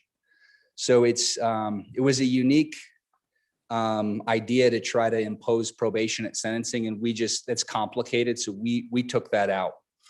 And instead, what we did, you'll see on our amendment lines 8 through 12 of the amendment subsection D, we did require, or not require, I'm sorry, we did insert and clarify that for the misdemeanor portion of voyeurism. So there's a misdemeanor here too. Everything I've been talking about is the felony. That's when you record a minor or an adult in their intimate areas without their consent, and then you stream it, you put it out on a video, whatever. The misdemeanor is what you might call the peeping Tom. There's no recording. You're just viewing without the consent in a place where a person doesn't have a reasonable expectation of privacy. For the misdemeanor, we are going to provide the option for a term of probation, which is what the bill did seek to do that. And so that's really the standing committee amendment. And then we made it effective immediately, because this is an issue that the legislature's been dealing with, trying to wrestle through and close this loophole. So we thought, I think we finally got it, and we got it right. So let's make it effective immediately. I do want to say, unfortunately, we did actually have one more amendment that passed in our committee that's not in your standing committee amendment that makes sense with this scheme of penalties. So I'm going to have to bring that on a second reading amendment, but I'm going to just introduce it to you a little bit now, because it's supposed to be in this amendment. And what that is dealing with the regular felony. The regular felony here under statute is a 2-year felony. Up to 2-year felony. And we adjusted the felony when you commit the act against a minor. That was a 5-year. We made it 10. So in order to make those sentencings line up and make sense, it makes more sense to make the regular felony a 5-year, to up that felony as well. Otherwise, you get this weird gap between when you commit the act against a minor and you commit it against an adult. And 2 years just doesn't make sense for this act. And the reason why is basically good time. I mean, once you've served a day of good time for every day you serve, you commit this heinous act, you're out 1 year on parole under the existing law. And we don't think that's right. So the House Judiciary wanted to ratchet that up. If you make it a 5-year felony, what it means is they probably serve the 2 to 2.5 years once you factor in good time. So it's more long, and that's it's an interesting conversation that at one point, I hope people who serve long enough in the body come to realize how that sentencing works. Is the reality is that we set a sentence in statute and we say, we think this felony should be 2 years. The reality is nobody serves 2 years if they have good time, and most do. They serve less. And so trying to provide just a little more transparency on that. If we really want someone to serve 2 years, we have to make the felony, 3.5, 4, 5 years to make that happen. And so that's that's not in this standing committee amendment, but it should have been. So you'll probably see that on second reading, assuming you like this standing committee amendment that really just tightens up the bill. And, I will say this, 2 things, just so you know, we're not just doing our own thing. As we worked these amendments through, we discussed them with the sponsor. The sponsor was very appreciative of these amendments. And when we listened to the testimony, I think the testimony highlighted multiple concerns. One was the loophole, and the vice chairman of minerals, she said this in her introduction. The other issue was how long these people serve before they're back on the streets committing these acts. And these aren't one-time acts when we're talking about the felony. The people that they discover who committed this felony, they have video footage, hundreds of recordings at a time. So these are repeat offenders, and that's the other issue for the victims, is we're trying to make sure that we close that as well. That's the standing committee amendment. Thank you, Mr. Chairman. Thank you, Chairman Olson. Representative Stith. Mr. Chairman, thank you. I have a question for clarification on page 2, lines 16 through 18. Representative Stith, we are on the amendment. Oh, I'm sorry. I thought we were on the bill. I apologize.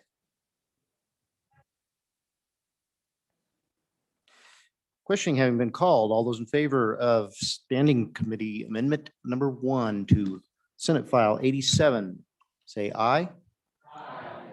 Those opposed, no. Standing Committee Amendment number 1 has been adopted. We are back on the bill. Representative Stiff. Mr. Chairman, now I'm here at the right time.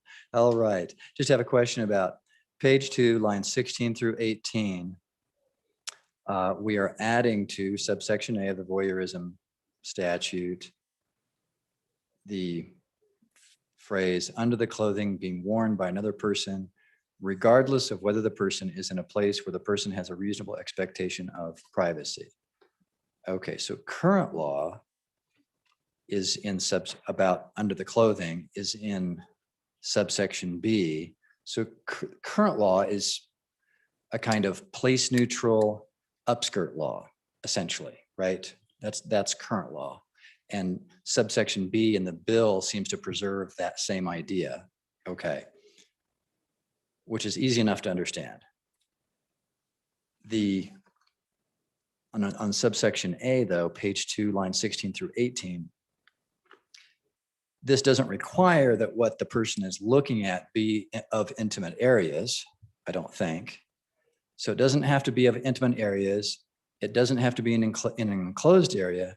It doesn't have to be in a place where anyone has a reasonable expectation of privacy. So I think, to use perhaps a creepy example, if you're in a cafeteria and someone has especially baggy sleeves, if you are viewing their forearm or you're staring intently at a mole on their forearm under their sleeve, under their clothing, you would be guilty of voyeurism under this new language on page 2. Is that true?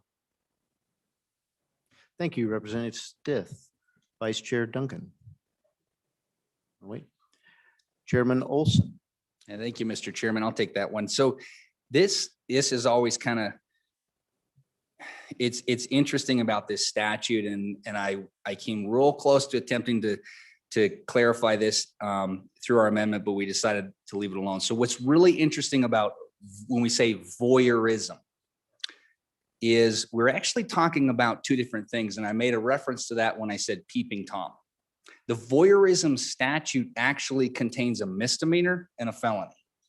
So subsection A is a misdemeanor. Subsection B is the felony. And that's important because we call them both voyeurism in Wyoming, but one is really a peeping Tom, one is a voyeur, is really traditional voyeurism.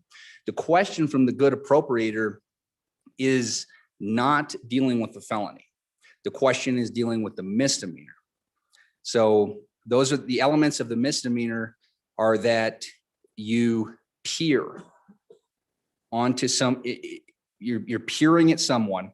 And then we have a list. You can see showers in here on page 2, bedroom, for example, or the catch-all. And that's where the good appropriator's question is the catch-all. Under the clothing being worn by another person, regardless of whether the person is in a place where the person has a reasonable expectation of privacy. So this is it's key to know that this is the misdemeanor, because no, it doesn't apply to the bottom of page 2 because that's the felony. Thank you, Chairman Olson. Representative Stiff. Mr. Chairman, whether it's a misdemeanor or a felony, it sounds like it's still going to be a crime for you to stare at someone's mole on their forearm if it's under their sleeve, right? Do we want to criminalize that? It seems to me that maybe we could fix this on second reading or something. It seems like we need to have a fix here. Maybe we add in intimate areas or something to make it something that's worthy of criminalizing. Thank you, Representative Stiff. Chairman Greer. Thank you, Mr. Chairman. I just, for the committee that worked on this, a couple of years ago, we worked dealing with the issue with teenagers and disseminating photographs and making sure we weren't making them felons. And we've had a busy day and I haven't been able to keep up and do my research, but so very happy to see the language on page 3 with subsection C regarding the 18 and 18. So that makes sense. But I want to go back to page 2, section B, which is a felony provision, which is now up to 5 years, right? And okay, so 17, 18, I guess it was 18 or was 17, 16-year-old. should that be a misdemeanor and should it be on supervised probation? Yeah. Should it be a felony? I don't know. I think we need to ask ourselves that. And then to tie this in, and I need to make sure that this was looked at by the committee and that they took this into consideration. But when we look on page 4, and it starts on line 9, it says, in addition to the penalties specified in this section, okay, there are add-ons.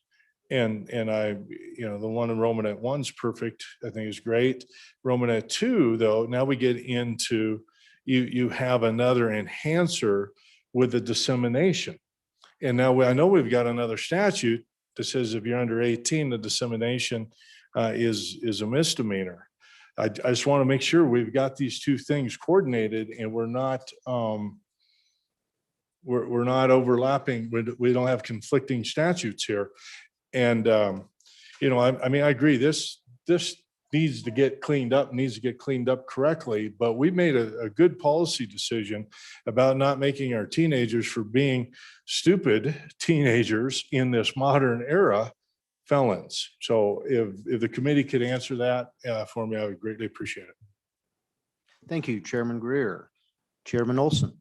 Yeah, thank you, Mr. Chairman. Good question. I appreciate that question. Page 3, dealing with the felony, subsection C. I think if I'm tracking the good general chairman of minerals, subsection C, a person who is 18 years of age or older.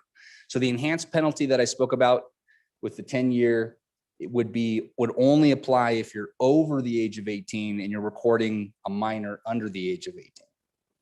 And I think that's the way I read it.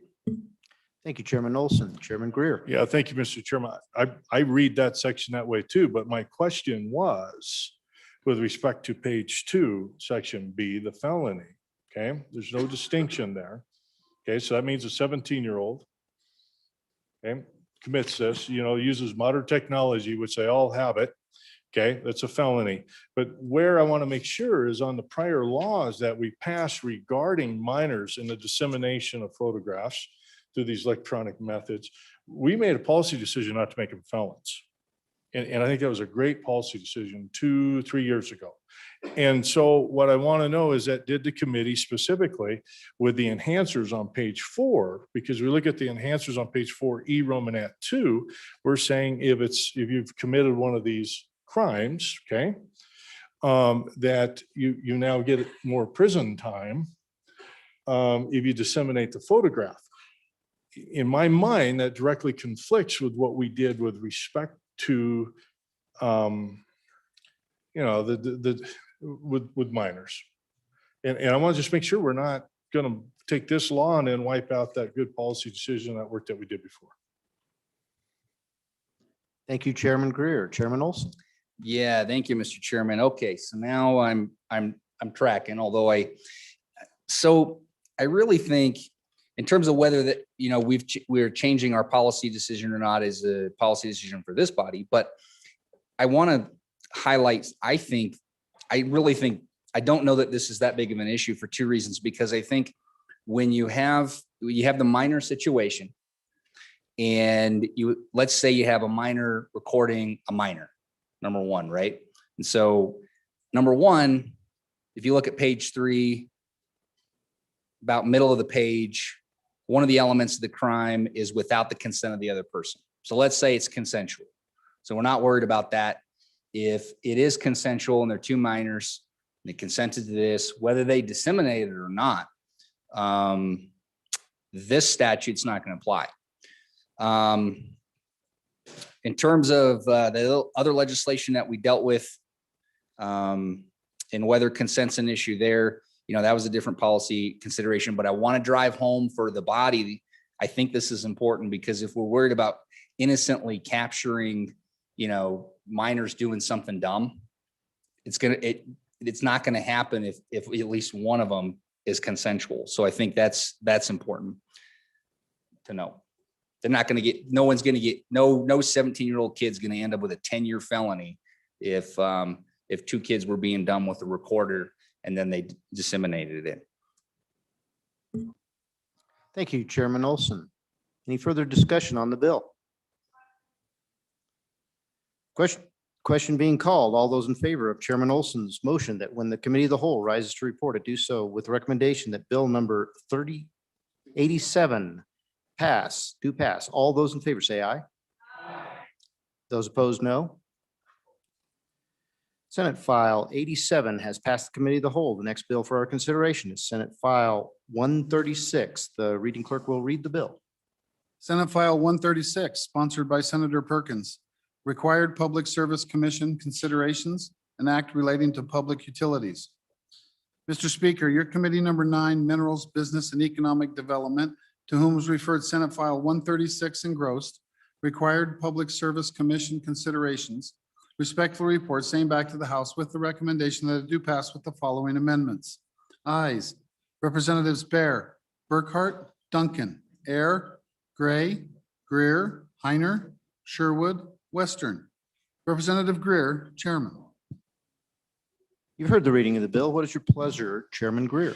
Thank you, Mr. Chairman. I move that when the committee of the whole rises reported, do so. The recommendation at Senate File 136 do pass. There's a couple of amendments here. So let me first of all dispense with the committee of the whole amendments because it is technical in nature. So Mr. Chairman, I move committee of the whole amendment number 1 to Senate File 136. Ask for your favorable consideration. If you'll look and when this bill is presented, you'll say that this is granting a may authority to the PSC. And unfortunately, the bill title says required and Public Service Commission considerations. Okay, well, they're not required. And then on number 1 or line 1 on page 1, it talks about requiring the Public Service Commission to consider, and it's authorizing them to.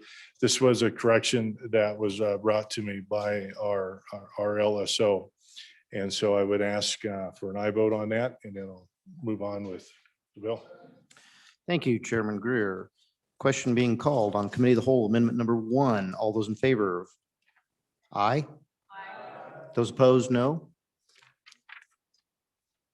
Committee of the whole amendment number 1 has passed. Okay, thank you, Mr. Chairman. I appreciate the flexibility. I will move standing committee amendment number 1, the amendment coming out of the committee, which was more of a policy-driven decision. And so, and as the bill is explained, you'll understand these external factors, costs that should be factored in. But after testimony, what the committee had decided is on page 2, line 16, 17, it has it's not an inclusive list. It's just a general list that is not inclusive. And it's limited, but not limited to economic, employment, and view shed impacts. What the committee did was remove the and view sheds. So just that, so it was now not limited to economic and employment impacts. And that's the standing committee amendment. Thank you, Mr. Chairman. Any question on the amendment? You've heard the motion of the standing committee amendment. Questioning having been called. All those in favor say aye. Those opposed, no. The standing committee amendment number 1 has failed. We're back on the bill. Call division, please. Division being called. All those in favor of standing committee amendment number 1, rise.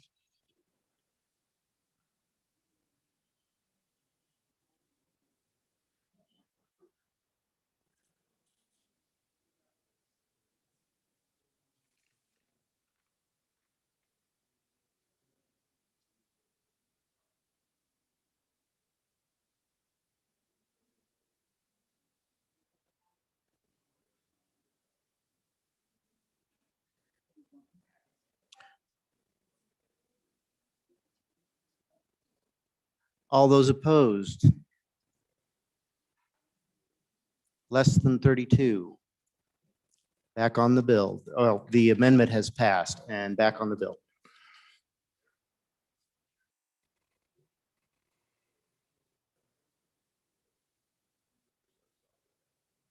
Chairman Greer. Thank you, Mr. Chairman. And now finally for the explanation of the bill, turn it over to the legislator from House District 57. Thank you, Mr. Chairman. Thank you, Chairman Greer. Representative Gray.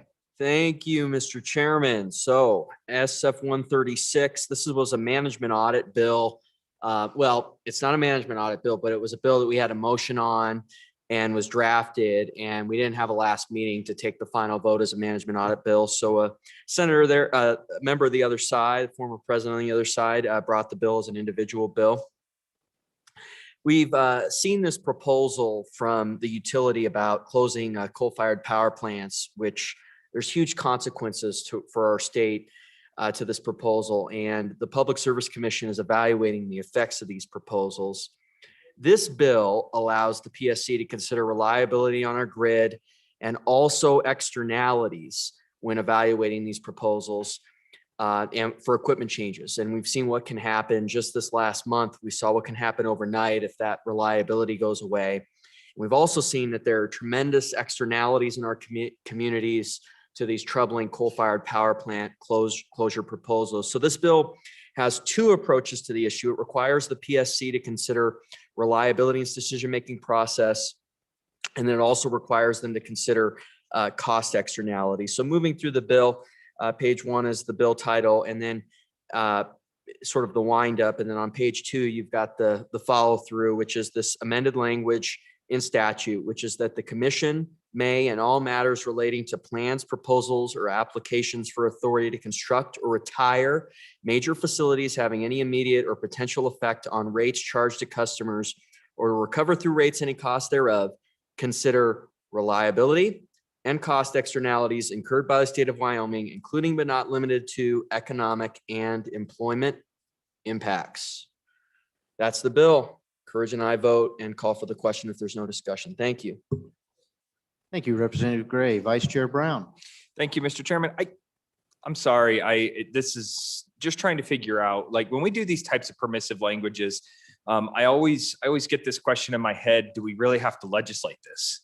And so, you know, I'm certainly not a utility lawyer, and I certainly haven't spent much time in the corporations committee, so I don't really know these things. So when I look at this, is there the circumstance in which a utility sits there and says, hey, we want to do this, and they're petitioned to say, we want you to look at this, and the Public Service Commission's hands say, hey, look, our hands are tied and we can't do this? Or, you know, what's the impetus behind this motion of providing permissive language? I guess I feel like they would have this permission, but just a little bit more understanding of why we need to create statute for this to happen. Thank you, Vice Chair Brown. Chairman Wilson. Thank you, Mr. Chairman.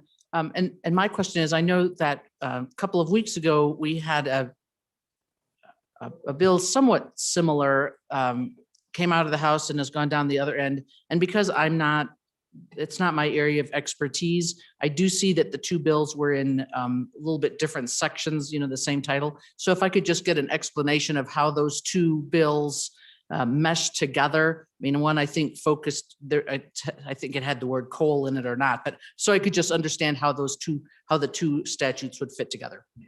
Thank you, Chairman Wilson. Representative Stith. Mr. Chairman, on and in support of Senate File 136, I think our Public Service Commission can use direction because we have utilities that do mathematical analyses and have proposed integrated resource plans, and they pencil it out and it makes it all look like it's a great idea to shut down a facility. But in those models, they purposely, I shouldn't say purposely, it's in the nature of the models they use that they do not consider the negative externalities that happen to a community when you lose 150 jobs or the negative multipliers on top of that. So on and in support. Thank you, Representative Stith. Representative Gray. Thank you, Mr. Chairman. So responding to a couple of those points, first of all, this bill is a little different from the one that was passed in that it adds in the externality point, which is an important point. And the Public Service or the commission that considers these has been very nuanced on whether they can consider reliability currently. So I think the position of many of us is that we need to be clear on that point. On the externality point, they've been pretty clear they cannot consider that, or at least they view the current statute as much less on the side of considering that. So on both of those, I think it's important for us to be clear. The reliability one, Maybe it is already clear, maybe it isn't. I still think it's important for us to be clear on the externality point, which is the addition in this bill. The second point, I think is very important for us to be clear if that's the policy choice of the body, which I think it should be. Thank you. Thank you, Representative Gray. Chairman Swanitzer. Thank you, Mr. Chairman. And in favor of the bill, I really wish we had had the explanation before we had that standing committee amendment on view shed impacts. But that means this bill is going to be around a while longer when it gets passed. I think just to answer the question that maybe wasn't answered, by putting this language in, the public service can then demand, ask, the entity applying put forth this information. So instead of our rate analyst going, what's this going to do? And the OCA having to say, well, here's the difference with those externalities and what we think, the PSC can say, hey, as part of the package you're submitting, why don't you let us know what the effect to your own customers is going to be, and you include this information, then we can double check what you're submitting.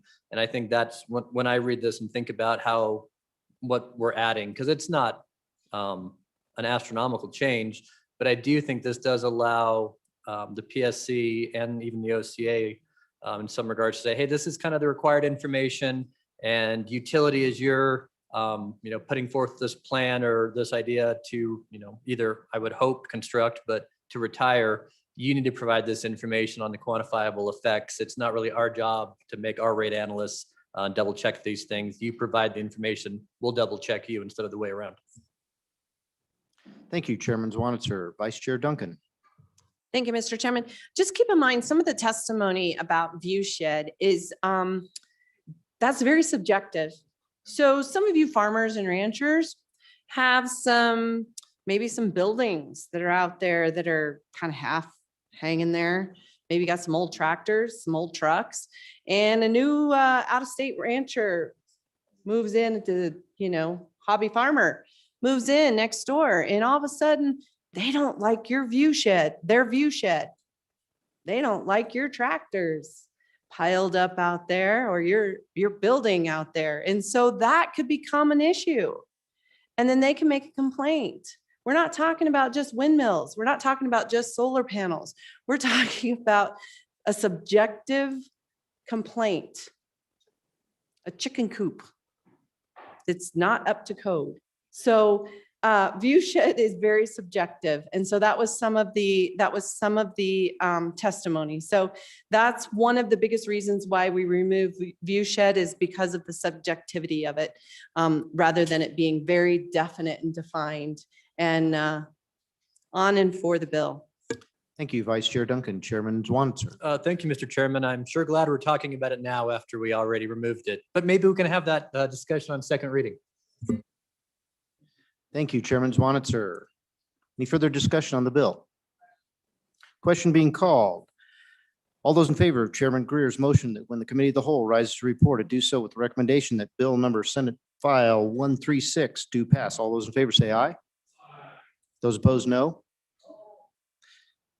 Senate file 136 has passed committee of the whole. The next bill for your consideration. Majority Floor Leader Summers. Mr. Chairman, you were pretty awesome. You went through them pretty quickly. I think we're going to just take a little break. So, Mr. Chairman, I move that the committee of the whole rise and report. You've heard the motion. All those in favor say aye. Those opposed? Motion carries.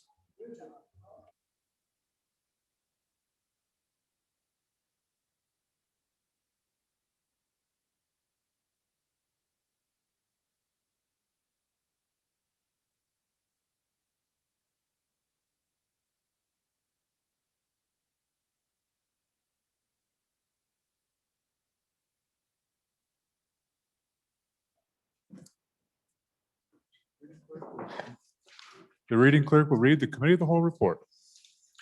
Mr. Speaker, your committee of the whole, having had under consideration bills on general file, begs leave to report as follows. Senate File 106 do pass.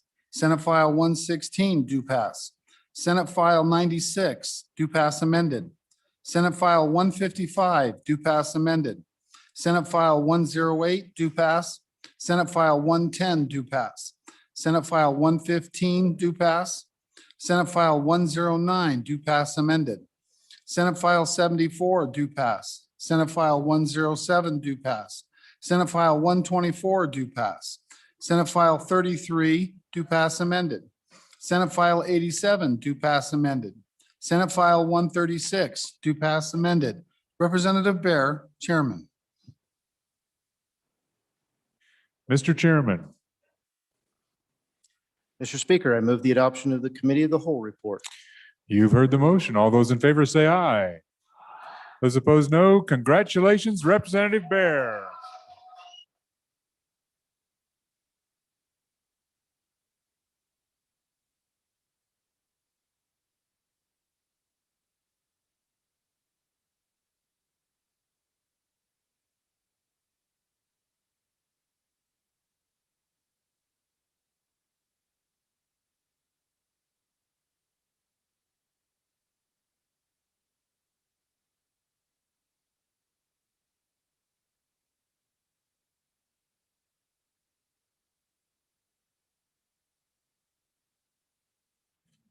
The committee of the whole will please come to order. Representative Provenza, privilege of the floor, please proceed. Thank you, Mr. Speaker. I wanted to introduce today my mom, who came to watch me in the legislature. If you'd stand, Denise, that's my mom. So you can.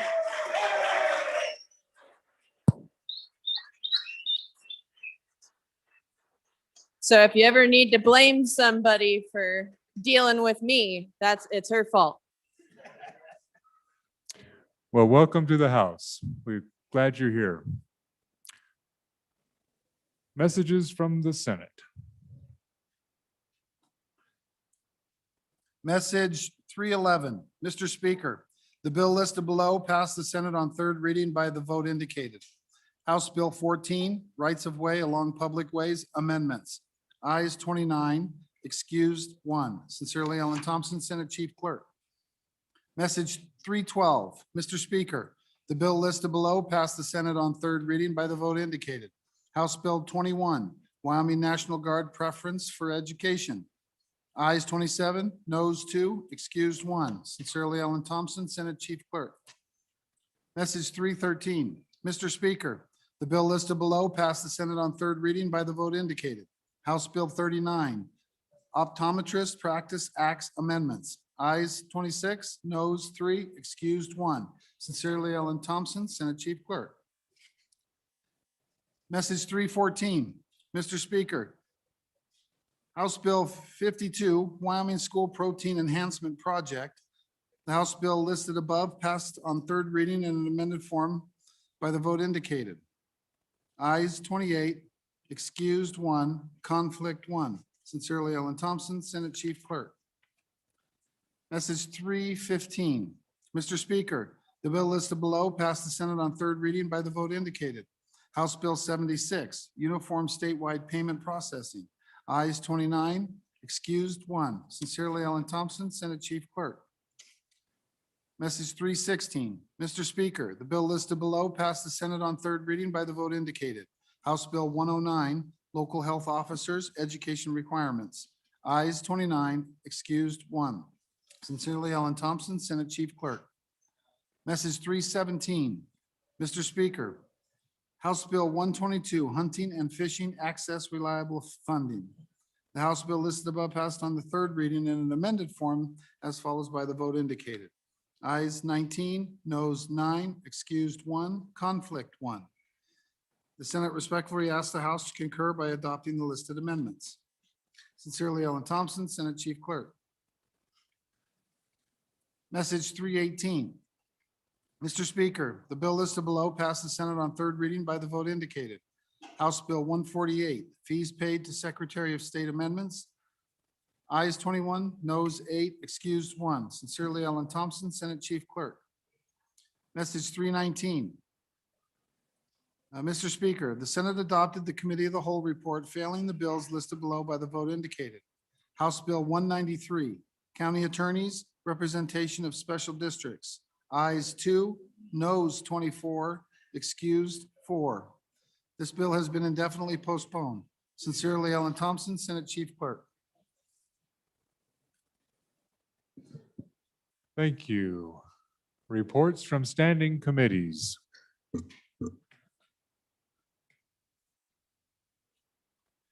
Mr. Speaker, your committee number 1 Judiciary, to whom was referred Senate File 66 engrossed, Slayer rule applied to joint ownership. Respectful report, same back to the House with the recommendation that it do pass with the following amendments. Ayes, Representatives Crago, Larson Dan, Oakley, Olson, Provenza, Rodriguez Williams, Washit, Ian, Zwanitzer. Representative Olson, Chairman. Mr. Speaker, your committee number 1 Judiciary, to whom was referred Senate File 75 engrossed, protective orders, amendments. Respectful report, same back to the House with the recommendation that it do pass with the following amendments. Ayes, Representatives Crago, Larson Dan, Oakley, Olson, Rodriguez Williams, Washit, Yin, Swanitzer. Excused, Representative Provenza. Representative Olson, Chairman. Mr. Speaker, your committee number 5, Agriculture, State and Public Lands and Water Resources, to whom was referred Senate File 114 engrossed, State Land Leases. Respectful report, same back to the House with the recommendation that it do pass with the following amendments. Ayes, Representatives Blackburn, Clausen, Eklund, Fortner, Heiner, Larson Dan, Western, Wharf, Winter. Representative Eklund, Chairman. Mr. Speaker, your committee number 7, Corporations, Elections, and Political Subdivisions, to whom is referred Senate File 78 engrossed, Real Estate Appraisers, Continuing Education. Respectfully report, same back to the House with the recommendation that it do pass. Ayes, Representatives Blackburn, Clausen, Clifford, Duncan, Air, Hunt, McGuire, Roscoe, Zwanitzer. Representative Zwanitzer, Chairman. Mr. Speaker, your committee number 7, Corporations, Elections, and Political Subdivisions, to whom was referred Senate File 126 engrossed, Real Estate Subdivisions, Easement Requirements. Respectfully report, same back to the House with the recommendation that it do pass. Ayes, Representatives Blackburn, Clausen, Clifford, Duncan, Air, Hunt, McGuire, Roscoe, Zwanitzer. Representative Zwanitzer, Chairman. Mr. Speaker, your committee number 9, Minerals, Business, and Economic Development, to whom was referred Senate File 111, School of Energy Resources, Budget Submittal. Respectfully report, same back to the House with the recommendation that it do pass. Ayes, Representatives Bear, Burkhart, Duncan, Air, Greer, Heiner, Sherwood, Western. Noes, Representative Gray. Representative Greer, Chairman. Thank you. Mr. Majority Floor Leader, that clears the desk. Mr. Speaker, I move that the House adjourn until 10 a.m. Monday, the 29th day of March, 2021.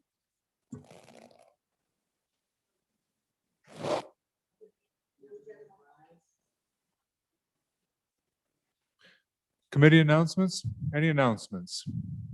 Committee announcements. Chairman Nicholas. Thank you.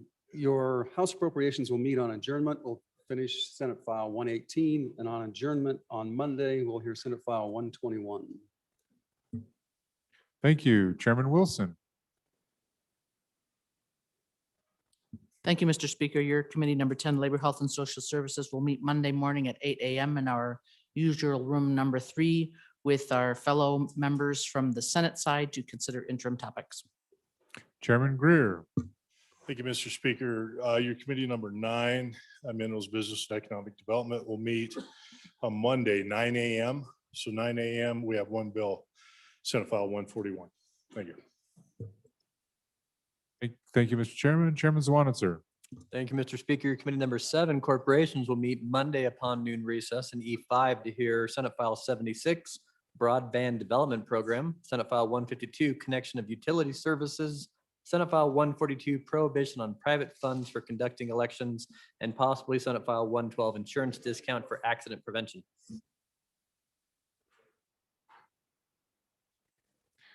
Chairman Flitner. Mr. Speaker, thank you. Your Travel, Recreation, Wildlife, and Cultural Resources Joint Committee will meet next Tuesday at the noon recess to discuss interim topics. Chairman Olson. Thank you, Mr. Speaker. Your Judiciary Committee will meet Monday morning, 8 a.m. in Capitol Extension Room E001 and online to consider one bill, Senate File 100, Internet Freedom Prohibiting Discrimination. Thank you very much. Chairman Paxton. Thank you, Mr. Speaker. Your committee number 4, Education, will meet at noon recess on Monday to continue discussing House Bill or Senate File 130, charter schools, and if time allows, Senate File 127, learn while you earn.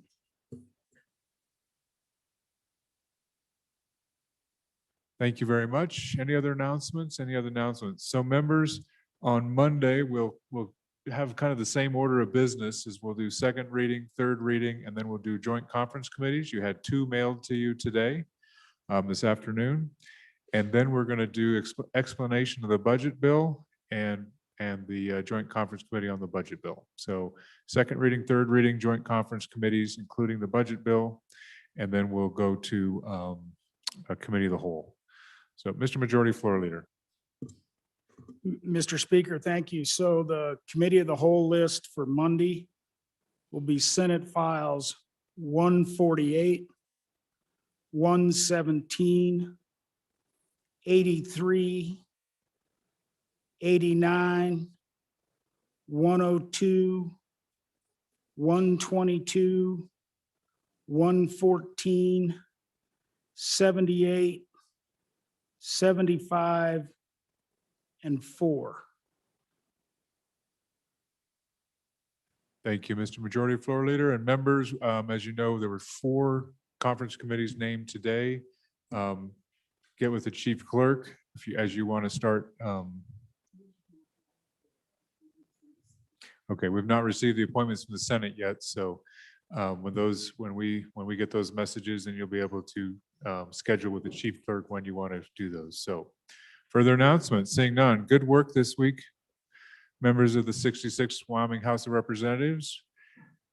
All those in favor of the motion that the House of Representatives adjourn until 10 a.m. Monday, March 29th, which will be our 28th day of the 66th general session. All those in favor say aye. All those opposed, have a nice weekend. We are adjourned.